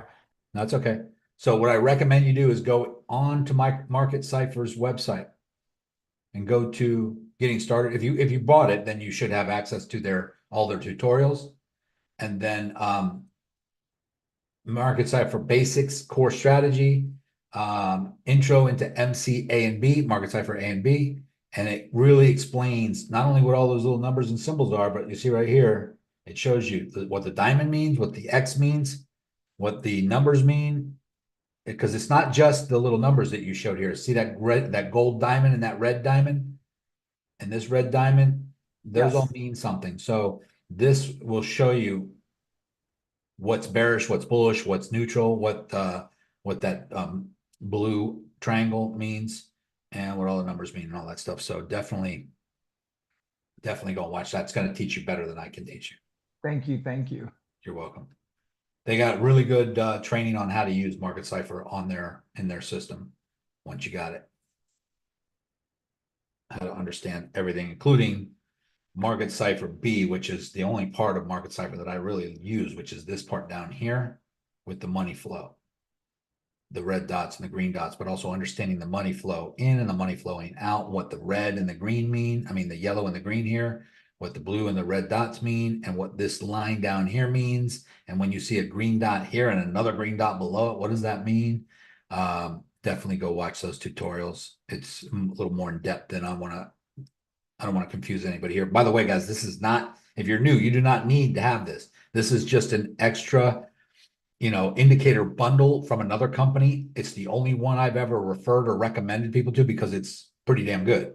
I mean, there are some copycats out there. Fu Manchu is one of them. I believe they're free, but they're not. It's not the original. It's not the same, right? So I don't.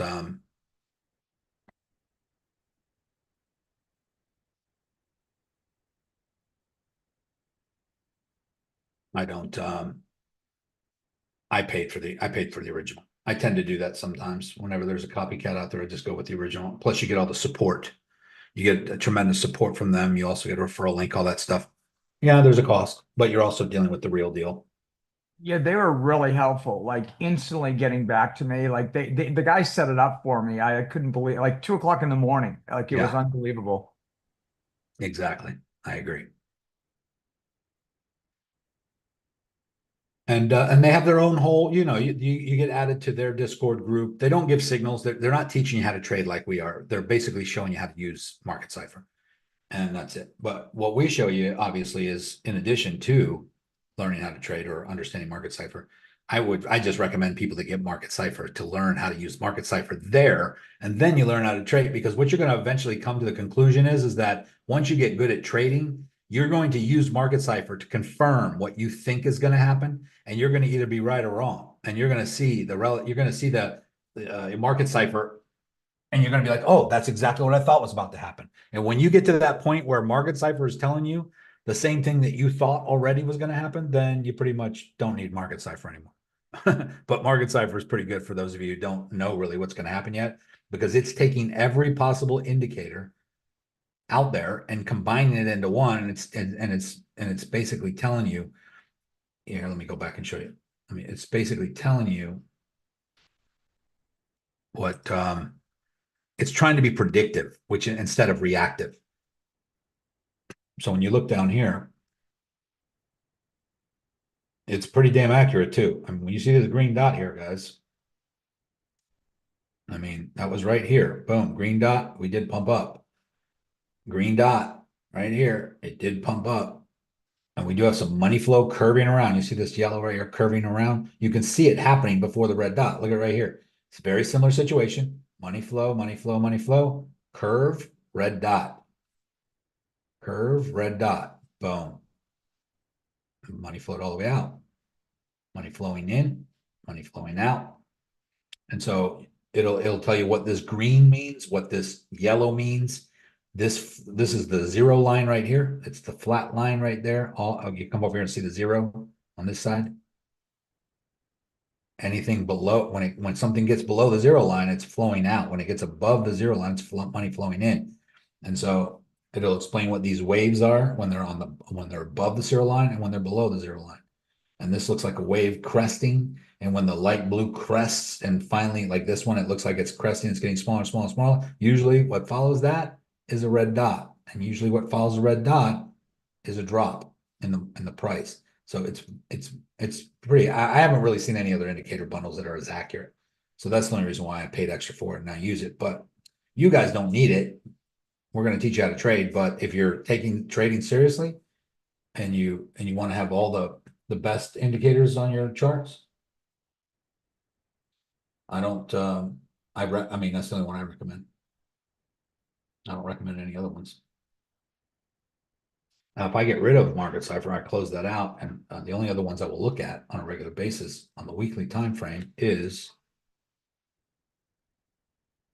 the RSI, the relative strength index, regular RSI, and the stochastic RSI. So let's look at both of those. I'm gonna put them both on right now. And on the weekly time frame, on the RSI, we have the blue line cross the orange line to the upside, and it's heading up. Okay, that's bullish. But let's see, how long has it been doing that? Okay, so it did it here, right here, when the blue line gets above that dotted line and the orange line gets above that dotted line, was right here at the bottom, boom. So if you would have went long just on that, just using the RSI, you would have been climbing. And on the regular RSI down here, we did get below this dotted line, which is that big dump right here, this last big drop. And now we're coming back above it right here. And we got above this yellow line, which is the moving average. And we're above it right now. Let's just go look at the last bear market. Look when that happened last. We got below this dotted line here. Right here. Got below it. That was this final dump. Boom. And then we got below it. And then we got above it and we broke above the yellow line. And that was this rise level right here.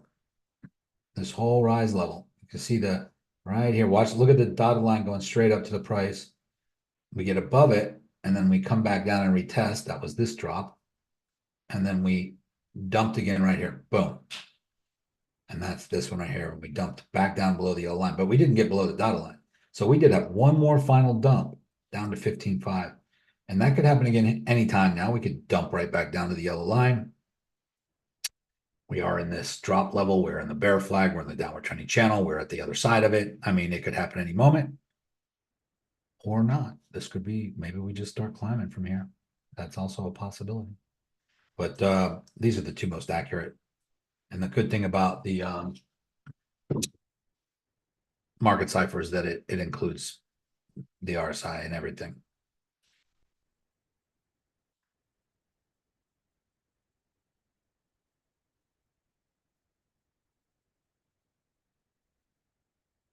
This looks like scaffolding. This is starting to look a little messy. Let me get rid of all this and see what it looks like. Well, let's get rid of these two. There's two lines down here on the bottom, guys, is the 200-day and the 300-day moving average in that zone. And we've always hit both of those in each bear market. We've touched them and wicked through, touched and wicked through. And I mean, this might look like we touched, but we didn't. It's close. It could be close enough to consider that a touch on the 200-day, but we would still need to wick through that and touch the 300-day. And if these two lines are continuing up, let's just say like this, then it may not have far to go. Maybe just down to 60K again, or maybe wick through a little bit. So is that an indicator, or did you make that like indicator? No, that's the 200-day and the 300-day simple moving average. You can see them over here. Okay. So yeah, so you just go to indicators, go to MA moving average. It's a simple moving average right here. And then you put in the parameter. So you come into the little settings, go to inputs, and the length you put 200, and then the other one you put 300, and then you change the color so you can differentiate them. Right here, you can make it purple. I made it 200-day purple and the 300-day red. Thanks, Niko. You're welcome. It's just something that, well, it's, the 200-day, I mean, it's been going on since 2013 where they've been keeping track of this, but every bear market has always come down to these two lines before bouncing out. And we are close. I mean, we are down to almost to the 200-day. I just don't think it's done yet. That's all. So if I put the, yeah, you know what I'm gonna do? I'm gonna get rid of all this so I can redraw this. Let me just remove all that.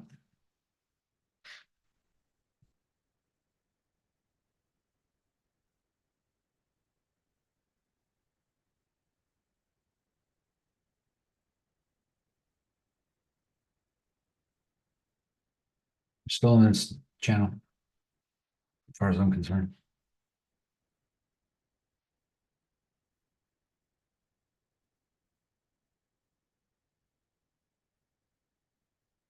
So, I mean, God, I mean, to me, it looks like we're gonna have one more of these at least.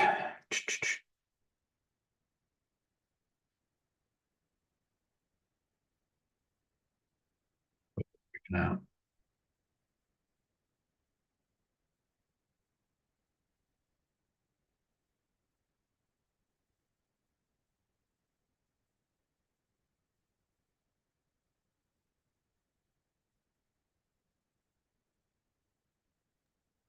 Now, have you checked this? Have you checked this with other coins? That if it works the same? well, the ones that I trade, Ethereum, XRP, Solana, they're all correlating with Bitcoin. So I really only focus on Bitcoin because right until there's a decoupling, or what they call altcoin season, when Bitcoin has its dominance end, and then altcoin season happens where they decouple from Bitcoin and they start doing their own thing. That just hasn't happened this whole season. It just hasn't happened yet. So if you look at the charts on Solana, XRP, Ethereum, they look almost identical to Bitcoin. They're all in this downward trending channel. So I focus on Bitcoin because once Bitcoin does this, then that's it for Bitcoin, and then everything else kind of follows it. So to me, it's easy just to focus on the main leader. Bitcoin is the tide that rises all boats, so to speak, except for the coins, the cryptos that are out there that do not correlate with Bitcoin. And there are a few, obviously, like Rave, for instance. Rave is shooting up and Bitcoin's not. So there are some out there that are not correlating with Bitcoin, but the majors all do right now.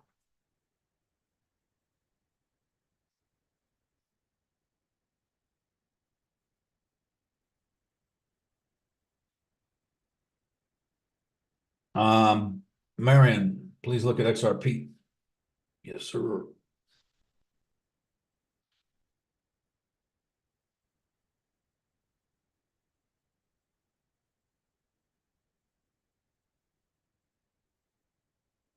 So XRP was in like a little bit of a rising wedge. I mean, it did break to the downside. Let's see what it's doing now.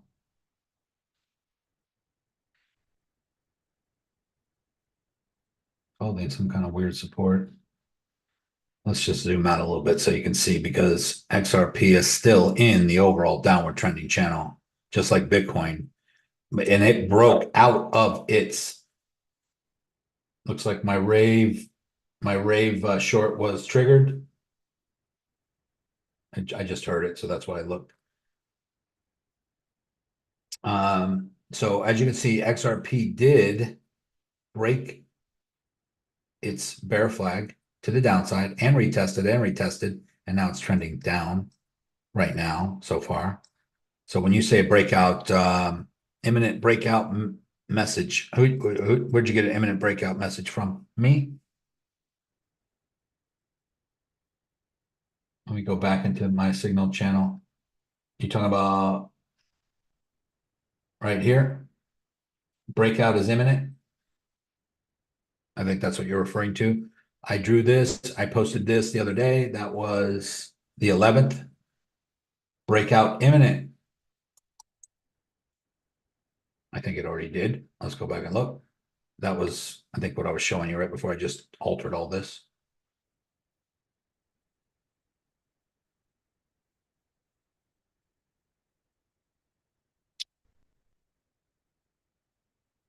I don't even remember how I had this drawn.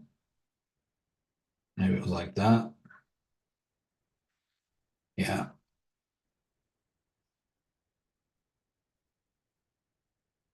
Actually, it was like this. And we came up and we hit we broke to the upside and then dropped below it, and then we're just going sideways. So it did break out somewhat to the downside, and it seems to be holding this downward trending resistance line. So I think this is where I had it. What's that? So it did break to the downside, and it's retesting this downward trending resistance right now. But this is on the lower time frame. This is an hour time frame, so it's not, it doesn't really mean much other than it was winding into a wedge here and then it broke to the downside. But if I take this and zoom out, to me we're just going sideways after we broke the downward trending bear flag. I mean the bear flag to the downside. We're kind of just going sideways, and it's doing very much similar to Bitcoin. So if I go back over and look at the Bitcoin chart, it's very similar. We broke out of the downward trending. Sorry, we broke out of what I thought was the bear flag, which was this right here. We retested, we broke back above it, and we were holding as support, and then we broke back below it, and then we just got back above it. So what's going on? So then I look at it, I'm like, well, is this anything really then? Maybe, up to this point, maybe that was holding support in an upward trending fashion that looked like a bear flag. But maybe if I move this line to here instead and dial this in, maybe that is the support. And we're still in the bear flag, coming up again to the downward trending resistance. Right here, we hit it. We're popping up to it right now. Possible head and shoulders.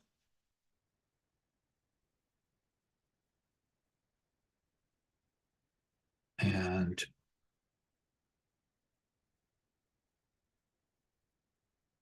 that would be the breakout zone if it were to break to the downside, which would bring us right back to the bottom of this upward trending bear flag channel line.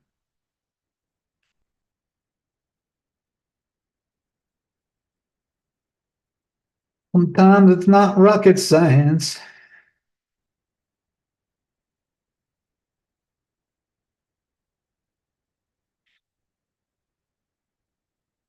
Keith, what was the story, or was a story of a whale moving 90 million of XRP to Coinbase today? Yeah, generally speaking, if you take, like Bill said, if you take a bunch of crypto out of a cold storage wallet, or you move it onto a major exchange, it's usually to sell or stake. It is possible that they just decided they wanted to stake it with Coinbase. Coinbase is offering a lot of services right now. Coinbase is offering staking. They're offering a dividend, lending. You can borrow against your XRP now. That would probably be the better option rather than sell it. Well, you don't really know what anybody's doing, but $90 million worth, I personally wouldn't sell that. That's a lot. That would be a big tax event. Capital gains tax if you sold that, but borrowing, especially selling it low, was crazy. Yeah, that's why I don't think they're selling. They're probably just borrowing. Because if it was a $90 million sale on the retail market, we probably would have a dump on XRP. A little bit, maybe not much. Maybe that was this.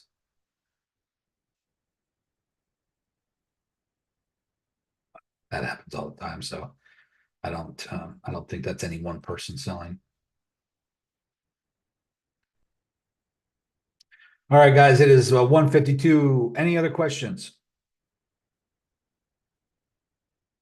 You gotta look at it also. You gotta put yourself in other people's shoes. If you bought Bitcoin at $1, for instance, and you bought 1,000 of it, 1,000 Bitcoins at $1, and then Bitcoin gets to $100,000. Okay, so you got 1,000 Bitcoins times 100,000.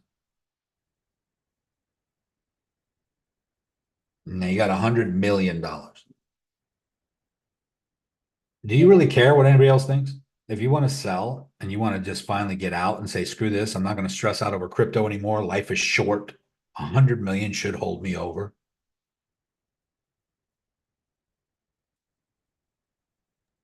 100 million and you'd never hear from me again. Right. So it's like you can't blame people. And by the way, you guys remember not that long ago, probably towards the end of last year, Christmas time, there was some suspicious activity on the blockchain where 10 wallets became active after being dormant for 10 years. You guys remember that? And they each had $1 billion worth of Bitcoin. These people sat for 10 years without touching it. I mean, could you imagine having a wallet where you saw it go from hundreds of thousands of dollars to millions to tens of millions to hundreds of millions all the way to $1 billion, and during that whole time you never touched it? 10 of them. These people knew something. And then they, right at $1 billion each, they all started moving Bitcoin around. Now, Probably the same guy had them all. Possibly. And guess what they were doing? They were selling, guys. They were moving it around. They were finally saying, screw this, I'm out. And then some people were saying, well, that's a telling sign. I mean, if they thought Bitcoin was going to go up anymore, why would they sell? Well, there's reasons why. People do a lot of things, but when you go from hundreds of $100,000 or even $10,000 to $1 billion, probably a lot less. I think they had like 10,000 Bitcoin. They probably paid $10,000 for it 12 years ago.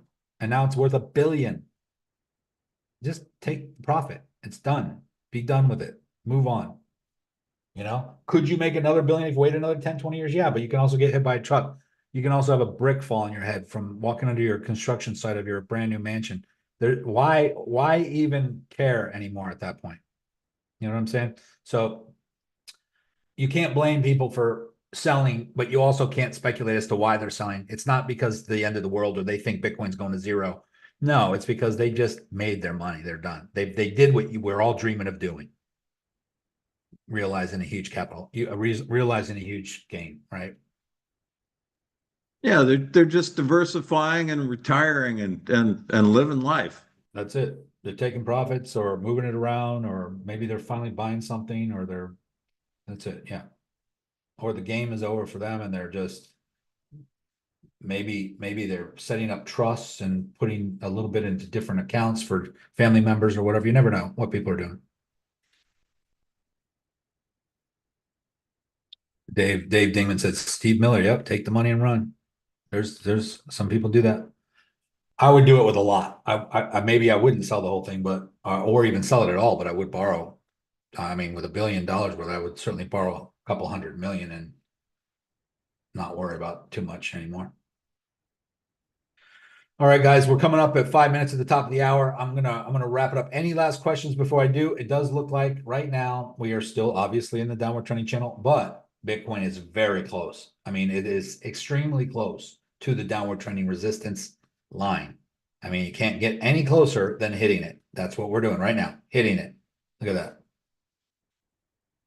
And that's after holding support, getting above it, the support at 70K, holding, bouncing, hitting that resistance line, going through it a little bit, coming back below it, hitting it again. Look at this. If I really zoom in, you can see we hit it, boom. We hit it, boom. We went through it, held a support, boom, boom, boom, fell back through, hit it again as resistance, dropped. And now we're coming back up. We wick up to it one more time. Is that it? Or we got some more to go? Or is this going to be a lower high? A head and shoulder drop and roll. Drop, drop, and roll. I don't know. So yet to be seen. If it gets through this and makes a higher high, that's a different story. But it kind of doesn't look like that to me because of all the other red flags in play, which is this downward trending resistance mixed in with the Gaussian channel, mixed in with the 3-day death cross, mixed in with the fact that, the whole market's flat and we have economic unrest around the world and wars happening and oil embargoes and all kinds of things happening. So to me, I don't think we're in the golden era bull market yet. That's just my opinion. Hey, Niko, is Billy coming on this week? I can get Billy back on. He wants to know why I haven't shared his links yet. And I was just wanting to make sure, check on some things first. Let's go. Let me just look at it real quick because I know that they are starting to move and he's been on a lot of podcasts and there is a lot of movement happening. Well, I've gotten some emails from Sovereign, but their links don't work. like showing like to get sovereign nodes and to try to get some information, but their nodes go nowhere. I mean, their links go nowhere. Interesting. Yeah, I haven't tried to get sovereign. I'm just still sitting on my Optio. But he said there's nothing to worry about with Optio. That's just them building more infrastructure with other tokens, and it's totally optional. You don't have to do it. But he wanted to come on and answer the questions about it. What was the other site? Sky something? Skybound?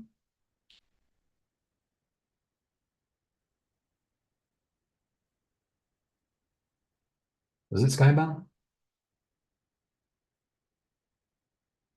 I don't remember, guys, what the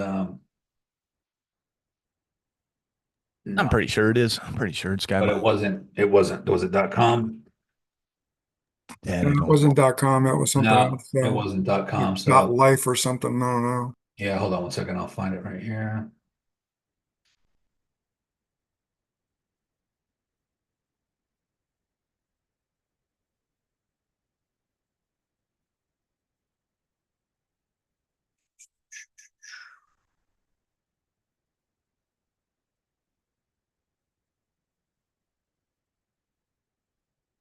Skybound.live.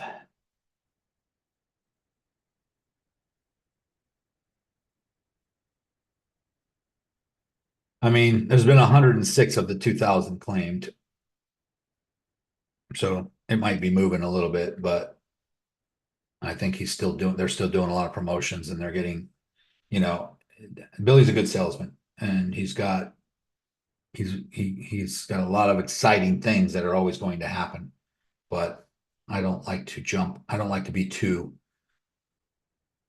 I'm not naive, right? I mean, I like him. He's a good guy. He means well, and he's made a lot of money doing this, but in these nodes, but he's also probably making money promoting them. So I would and I have a feeling, of course, that is probably the case. So rather than just jump in and buy a bunch of these, even though the potential is great, I'd like to see some of the infrastructure first. And if this was running out, by the way, when this gets down to zero, you can still buy nodes. It's just that when this gets to zero is when the nodes start producing the rewards. So if you buy the nodes now, you still got to wait till this gets to zero before you get any rewards. Or the rewards start kicking in. The only difference now is that you get to buy one, get one free. After you buy 10, get 10 free or whatever. That's only available supposedly to our team and our group. And that's all sounds great and everything, but I like to see this move first. To me, this is hardly moving, and I don't want it to move just because of our group. You know what I'm saying? So don't be overly eager. You're not missing out on anything. And I would rather protect you guys rather than just throw it out there and say, yeah, good luck. Hope you understand. I'm not downselling it. It could be one of the great, it could make you rich for all I know, but I don't get it.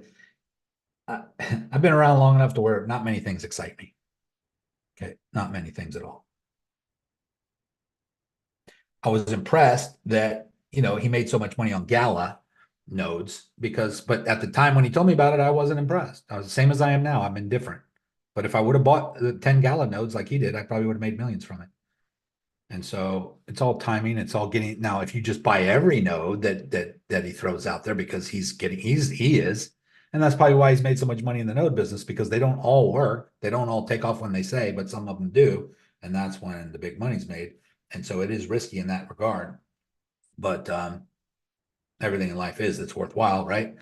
So I'm not, let me just see a show of hands right now.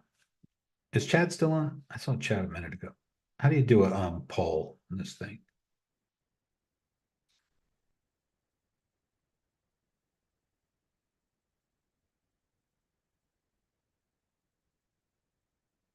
What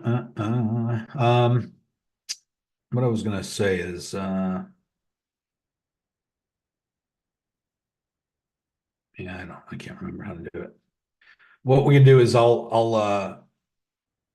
gonna post a question in the ICO channel, yay or nay, to share the Skype. I mean, you guys don't need me to find the website, obviously, but in order to get the in order to get the buy one, get free, you have to use the directions and the instructions that I'm going to share with you. So if you're out there buying these things right now, waiting, you're not being recognized as a Crypto Renegade member. And that's where that offer comes in. So I would wait if I were you, but you don't have to. But I'm just trying to protect you guys and not share things too soon before I really know how good they're going to be. If I seen some return on Optio, I might look into Skybound. Yeah, you're not going to see. Yeah, Optio also, guys. I have a lot of Optio waiting. That could take up to a year, before they get on major exchanges or the price starts appreciating. That's not the promise in the beginning. The promise is like, oh, within the next couple months, we're going to be on Coinbase and all this is going to happen. Yeah, well, I don't hold my breath whenever someone tells me that you're going to get on a major exchange by the end of this month. Okay, I'll believe it when I see it. And that didn't happen yet. So, of course, they're still working on it. A lot of things have to happen for that to happen. Billy probably misspoke. But it's still, as far as he's concerned, it's still happening. And, they got hundreds of millions of dollars wrapped up in that, guys. They're not messing around. They do plan on doing big things with it. And I mean, with, Parler and all the money and all the companies behind it right now, they're building this huge infrastructure and it could be huge. I hope it is. I hope you all make a lot of money, but I just want to throw too many things out there and get diluted.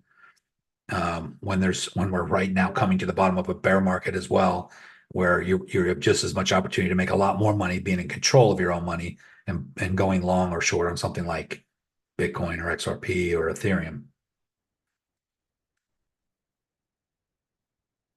That's just my point of view. But I'm going to post in the chat in the ICO channel. If you want me to share it, I will. Just get a show of hands and vote. That way. I mean, shit, I'll just share it. Screw it. Doesn't matter. I'm just warning you guys right now that I'm probably not going to buy any of them until I see that thing go down to like less than 100 left. That's just me personally. I want to see some action first. I don't want the action to just be from us, if you know what I mean. All right, guys, have a great rest of your day. It's 2:05. Get on if you're brand new, the onboarding is coming up at 5 p.m. You got a couple hours between now and then. If you guys have any questions, you can ask it in the main chat. I know that there's a few of you out there, and you're probably not going to hear this because you're not on this call. There's a few of you out there that cannot be on the live calls. And because of that, you're using that as an excuse. I'm going to say it anyway, because I want you to, if you're going to listen to the recording, you're going to hear me say this. You use the excuse to not make this work because you can't be on the live calls. And I will tell you, we got a lot of people in this group kicking ass who can't get on these live calls, because you know what they do is they go watch the replay and they ask questions under the replay, or they'll send a DM or they'll ask a question in the main chat after they watch the replay, and they just learn by watching the replay. I mean, look how many people are on this, over 150 people in the, up until the last 20 minutes. And we only have a handful of people asking questions. So you're either learning from it or you're not getting your question answered. I'm going to just say it again, guys. You got to ask questions. And if you don't ask questions, there's two reasons why. One, you're either shy and you don't want to sound like you're asking a dumb question, or two, your question was answered on the call and you don't need to ask a question. I hope that's the case. But if you have questions, the worst thing you can do, it's not the worst thing you can do, but it's kind of annoying, is when you don't get on any of the live calls and then you just text us and say, I need someone to help me learn to trade. Okay, did you get on the live call? No, I can't get on the live call because it's during my work hour. I work during that time. Yeah, but you knew that when you joined. Oh, did you watch the replay? Well, well, by the time I get home from work, it's kind of late, so it's too late for me to watch the replay. So you want me to create a whole nother program specifically for you, over and above, and I'm not trying to be a jerk, guys. I'm just, and I'm the person I'm probably talking to is probably not even on this call, so it doesn't matter. But the point is that we have a system in place, and we jokingly used to say on our live calls that this isn't Burger King, meaning you can't have it your way. We have a system in place to teach you. If you come into this group and you want us to change the whole system around specifically for you, it ain't going to happen. And you should, and we tell you that in the beginning. So, and I don't say that to be mean. I just say that we're already live 15, 16 hours a week between myself, Bill, Chad, and the other new traders. How did you guys like the call last night, by the way? Jeff did pretty good for his first time. He did. That's awesome. I know the people liked it. I know Mike got, which is nice to see. Mike picked up a few things, and I did too. Yeah, so that's nice to see our already traders that are already profitable learning from each other. Is really nice. Yeah, I agree. So we're doing everything we can, guys, to add more people to the roster to help out. And I got a question, Nico. Yeah.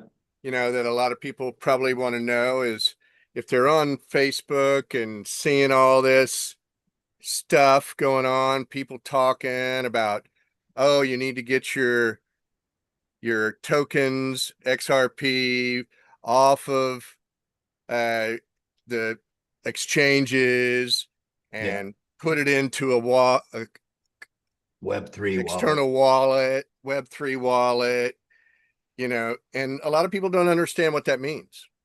Yeah.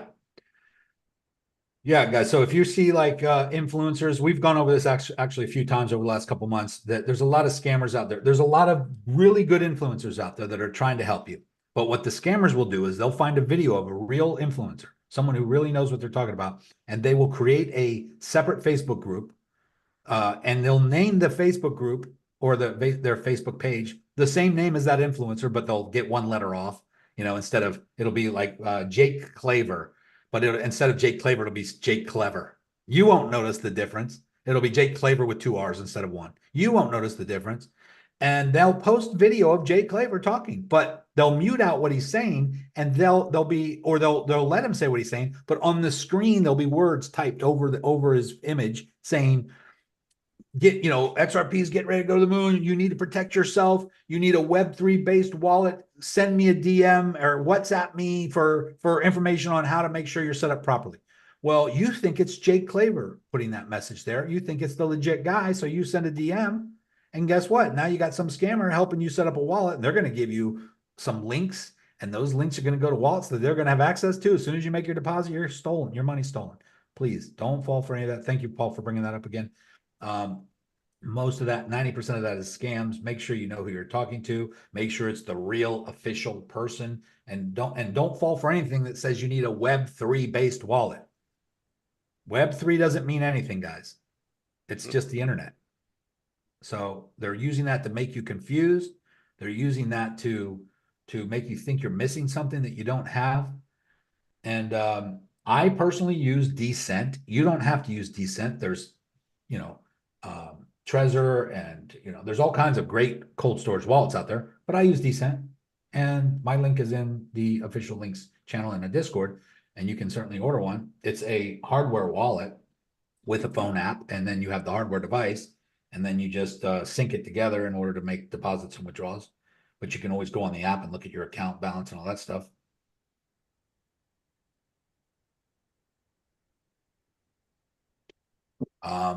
And so, cold storage wallet, guys, that's all you need. You don't need Web3. You don't need to trust anybody else. You definitely don't want anybody else to help you with it that you don't know who it is. And not only that, guys, but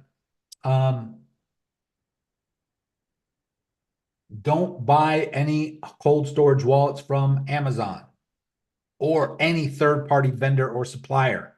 Always go to the exact source, the creator, the developer, their website.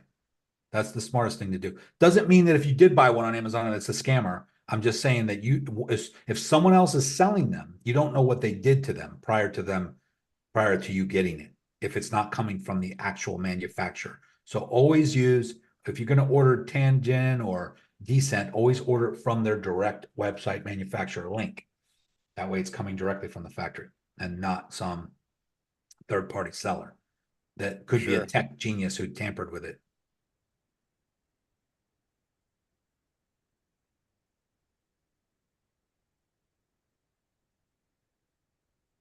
Bill, for the training that you were talking about last night, is that in Facebook? To remind me, which training? I'm talking about Jeff's call last night. Jeff's call last night, yeah. Yeah, that's that's all live calls are always uploaded to the Facebook Mastermind. And because his was a special call, it's been pinned to the featured posts at the very top. You can't miss it. Thank you, sir. Yeah. Yeah, so guys, again, I'm not trying to make anybody feel bad by saying that. It's just that and Steve said it very well. He says if it's not worth your time to watch the videos, why should it be worth Niko, Chad, Bill, John, anybody else's time to go spend extra time to help you? They have already spent the time to help you, but you are not taking advantage of it. You got to take time to help yourself. Yeah, and it sounds almost cold or rude, guys, but Chad and I have spent, I don't know, hundreds of hours recording videos, recording trainings and tutorials and I mean, just go look at the archive of these calls right here, where I'm on 2 hours Monday, 2 hours Wednesday, 2 hours Friday, going back for years. Years. It's like countless hours. And if you don't, if you don't get on a live, you feel like that whatever we talked about is useless because you're watching it 3 hours later or 4 hours later rather than live. No, because the price is probably going to be in the same spot 4 hours from now. You're not missing anything most of the time, other than the ability to ask a question live. And if you can't be on the live call to ask a question live, you can ask the question whenever you want to ask the question in the main chat or under the recorded video of the live call, and it will still get answered. You can go into the help desk, you can DM me or Chad or Bill, or you can just ask it in the main chat and someone will answer it. So we're doing our best, guys. We're doing everything we can to cover everybody. But there's that old saying that you can please all the people some of the time and some of the people all the time, but you can't please all the people all the time. That's just the way it is. It's the way life is. And there's always going to be someone who's just not feeling like they're being taken care of when we're really trying to do everything we can to take care of everybody. And so I feel for those people. I feel bad, but don't make excuses. We got doctors, we got surgeons, plastic surgeons in this group that, I had a call with one the other day. He's a member of this group. And we had a call and he couldn't be on the call. And his nurse texted me to say that he was finishing up a surgery. He wasn't able to, get on. He apologized. He'll text me to book another call with me, a one-on-one call. And guys, these are busy. I mean, you think you're busy? I know we all think we're busy. And we are. Don't get me wrong. We're all busy to our own degree. Some people can handle more busyness than others. But just because you have a 9 to 5, it depends on what you do after those hours or before those hours. And you can certainly spend 20 minutes here, 20 minutes there, getting on either recordings or asking questions in the chat. So, and if you can't, guys, listen, if you can't, no hard feelings. I'm not upset if you can't, if it's just too overwhelming for you. But if you're going to take an endeavor like this and learn a skill set that can change your life and literally make you more money than anything else I know on planet Earth, if you just understand it right, then it's going to take a little time. You're not going to get rich overnight. Some of you do. Don't get me wrong. We got people in this group that got pretty rich quickly, but that's not the guarantee. And there's no promise that that's going to happen for everybody. It does happen to people, but for the average folks, it takes some time to learn the skills, and you just got to understand that. And we try to say that on the live webinars. We try to let everybody know in the live webinar that this is a skill. I even say that it's like learning a new language sometimes. Takes a couple of years. It can take a couple months. Listen, I got good at this in a couple months from when I first started trading, but I didn't master it for like what I thought was maybe a year or two. And then here I am 20 years later. Now, yes, I feel like I can do it with my eyes closed while I'm driving and, tapping my head and chewing gum at the same time. You do get to that point where you can do it effortlessly without thinking too much. But that's just a skill set that comes with the experience and doing things repetitively over and over and over again. Just like anything that you guys are currently good at right now that you could teach. Like all of you have a skill that you've built over your lifetime, right? And people come to you for advice about that thing. Some of you are financial advisors, some of you are insurance salespeople, some of you are fishermen, some of you are doctors, lawyers, dentists, and you have a skill set that took you time to get to. Now you can go and do your thing. Other people, mind would be blown if they had to do what you're doing, right? They would feel overwhelmed.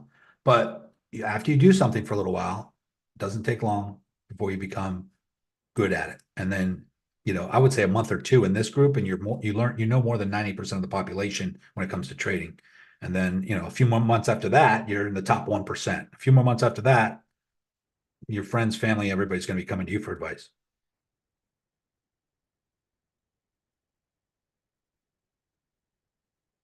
Mesto, plastic surgeon, seems something wrong with that terminology. Yeah, I don't know. That's what they call them, I guess.